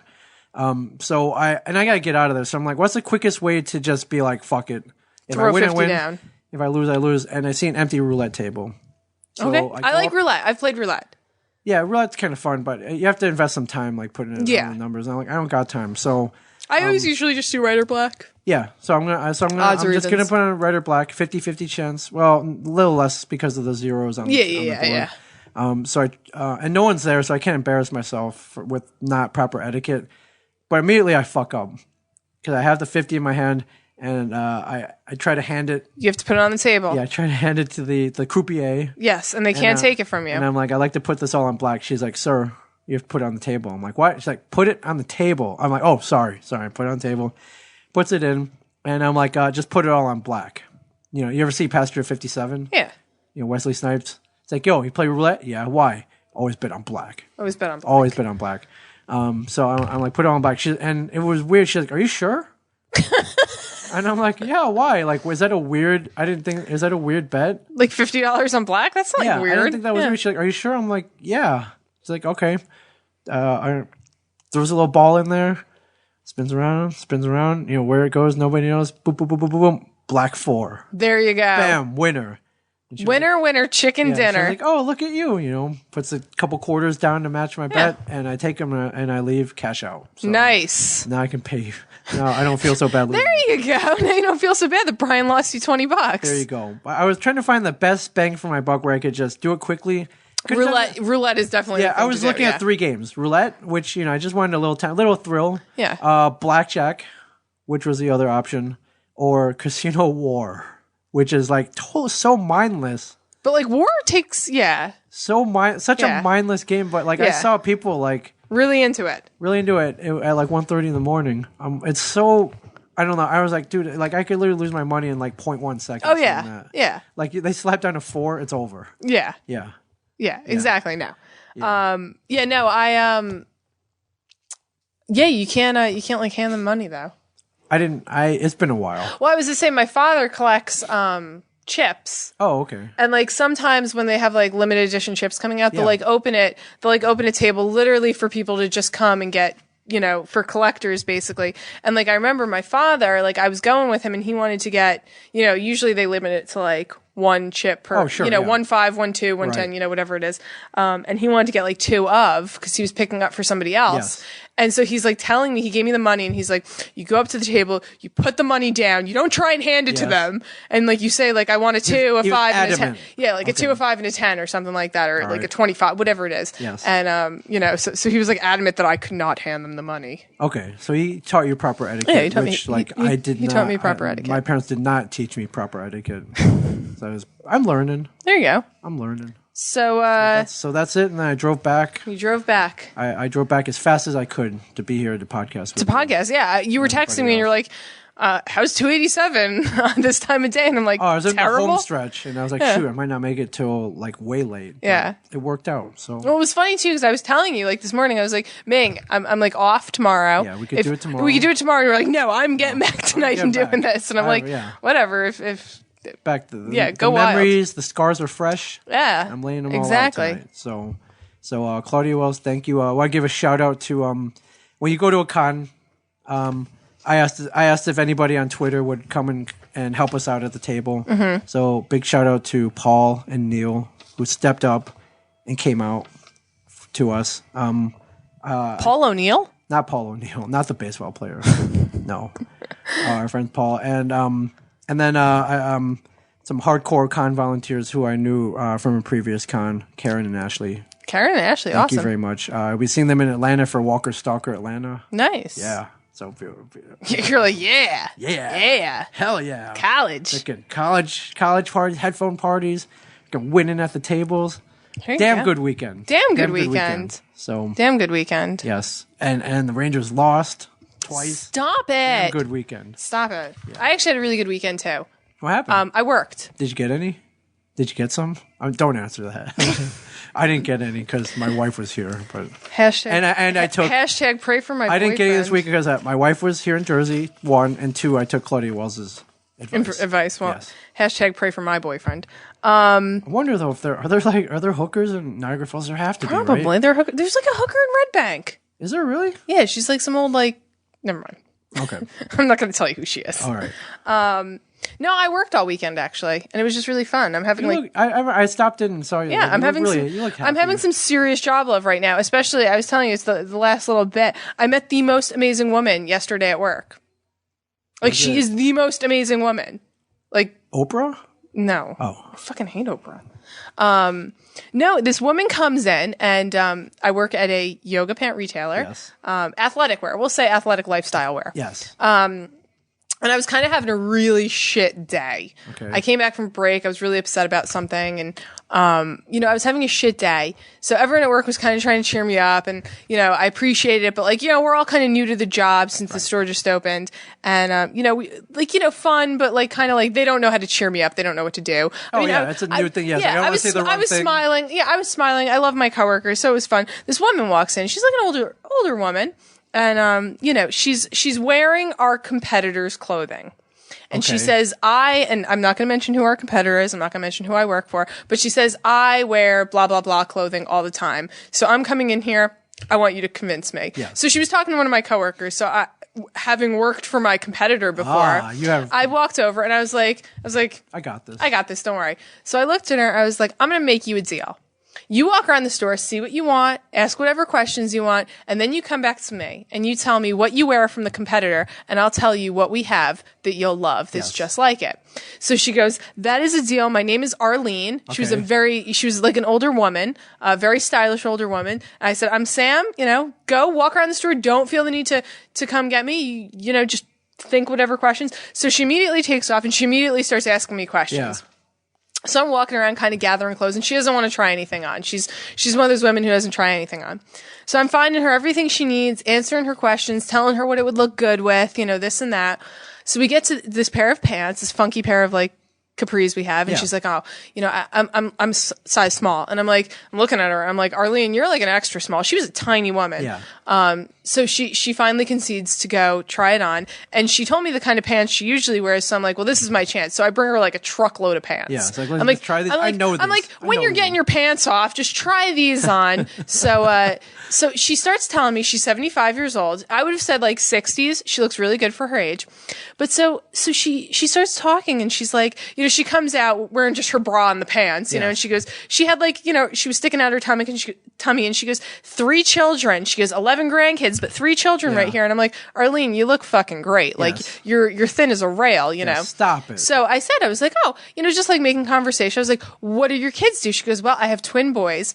And she goes, not even bragging. She says this completely nonchalant, as if, she was saying her son works at the McDonald's down the road. She goes, well, my one son is, he's the CEO of the Barclays Center. You know that, right? That place. What? And I'm like, you mean the Barclays Center in New York City? He knows Jay-Z. Well, so she goes, my son's the CEO of the Barclays Center and of the Brooklyn Nets. And what? She's behind the curtain and my face is just what? Are you serious? Yeah. And she goes, and my other son is the CSO of Rock Nation. And I'm like the Rock Nation? The Rock Nation, Jay-Z's Rock Nation. Yes. So I'm like, Arlene, did you just say the Barclays Center? She goes, yeah, have you heard of it? And I'm like, I was there like a month ago. Yeah, Like, yeah, I fucking heard of it. She's like, And she goes, I have a daughter. And she goes, and she's like an event designer, or she's like an event planner. And I'm like, yeah, she's probably planning events at the fucking Barclays Center with her brother. Right. And you know, in Rock Nation with Jay-Z. Yeah, throwing like fucking Jay-Z's wedding. Yeah, and Beyonce. So I'm like, not even bragging about this. So at first I'm like, maybe she's crazy. Right. Yeah. Maybe she's like a psychopath. Cool. So she comes out with a phone with a picture of her two sons, which are in fact Brett and Michael. Yes. And her fucking daughter in the middle. So she's like talking, and I'm just like, you know, so we find her more close. She's like loving every minute of it. My boss comes over and she's like, can you ring right now? And I was like, well, I'm kind of like personal shopping with Arlene, which we're not supposed to do. Yeah, but like, it's Arlene. Yeah, but it's like Arlene. Like, I think so they're like, okay, you just stay with her. Yeah. Dropped a lot of money. Love her though. Like, wasn't even there. So she's leaving, and she's like, oh my God. She's like, Samantha, you're such a sweetheart. She's like, I love you. I'm definitely coming back here. She goes, I just want to hug you. And she gives me like this like motherly hug. Yeah. And I was just like, instantly bad mood, just like fucking melted. That's all it takes. Yeah, it's all it takes. So Arlene and her famous sons, which she neglected to mention that, well, her one son is the CSO of Rock Nation. Up until about like 2 months ago, he had been the president of the Florida Panthers for 10 years. What? Yep.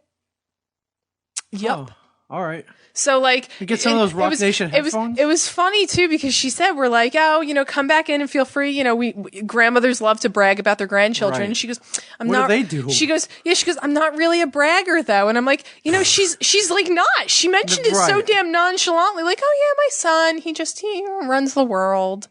So both of them do. She's like my favorite woman. So it was funny. We were standing by the door watching her go, and she hopped in like some sports car convertible with her husband and drove away. And we're just like, Arlene.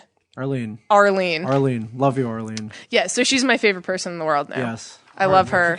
Go hang out with Jay-Z. Right? I want to hang out with Arlene. Screw Jay-Z. Yeah, screw her sons. I want to hang out with Arlene. She was amazing. I don't know how Claudia Wells would feel about that, but well, Arlene's married, you know. I don't think it doesn't matter. Oh, it doesn't matter? Yes. It doesn't matter. Okay. Yes. Thank you, Claudia Wells. Thank you, Claudia Wells. Thank you. So that was our weekends, everybody. Yeah. Hope you everybody listening out there had equally as good. Again, if anybody is in the Boston, Massachusetts area. When are you going to be back from Boston? I will be back Sunday night. Okay. Night. So you're not like driving straight from Boston here? No, Boston's only 4 hours. So. Yeah, that's true. Yeah. So come see me and Brian Johnson at Walker Stalker Con Boston. Go see Ming and Brian Johnson. You know, if you don't want to see me or Brian, come see freaking 22 Walking Dead cast members. Or if you don't want to see Brian, you could just go, because you're probably only going to see Ming. Let's not jinx it here.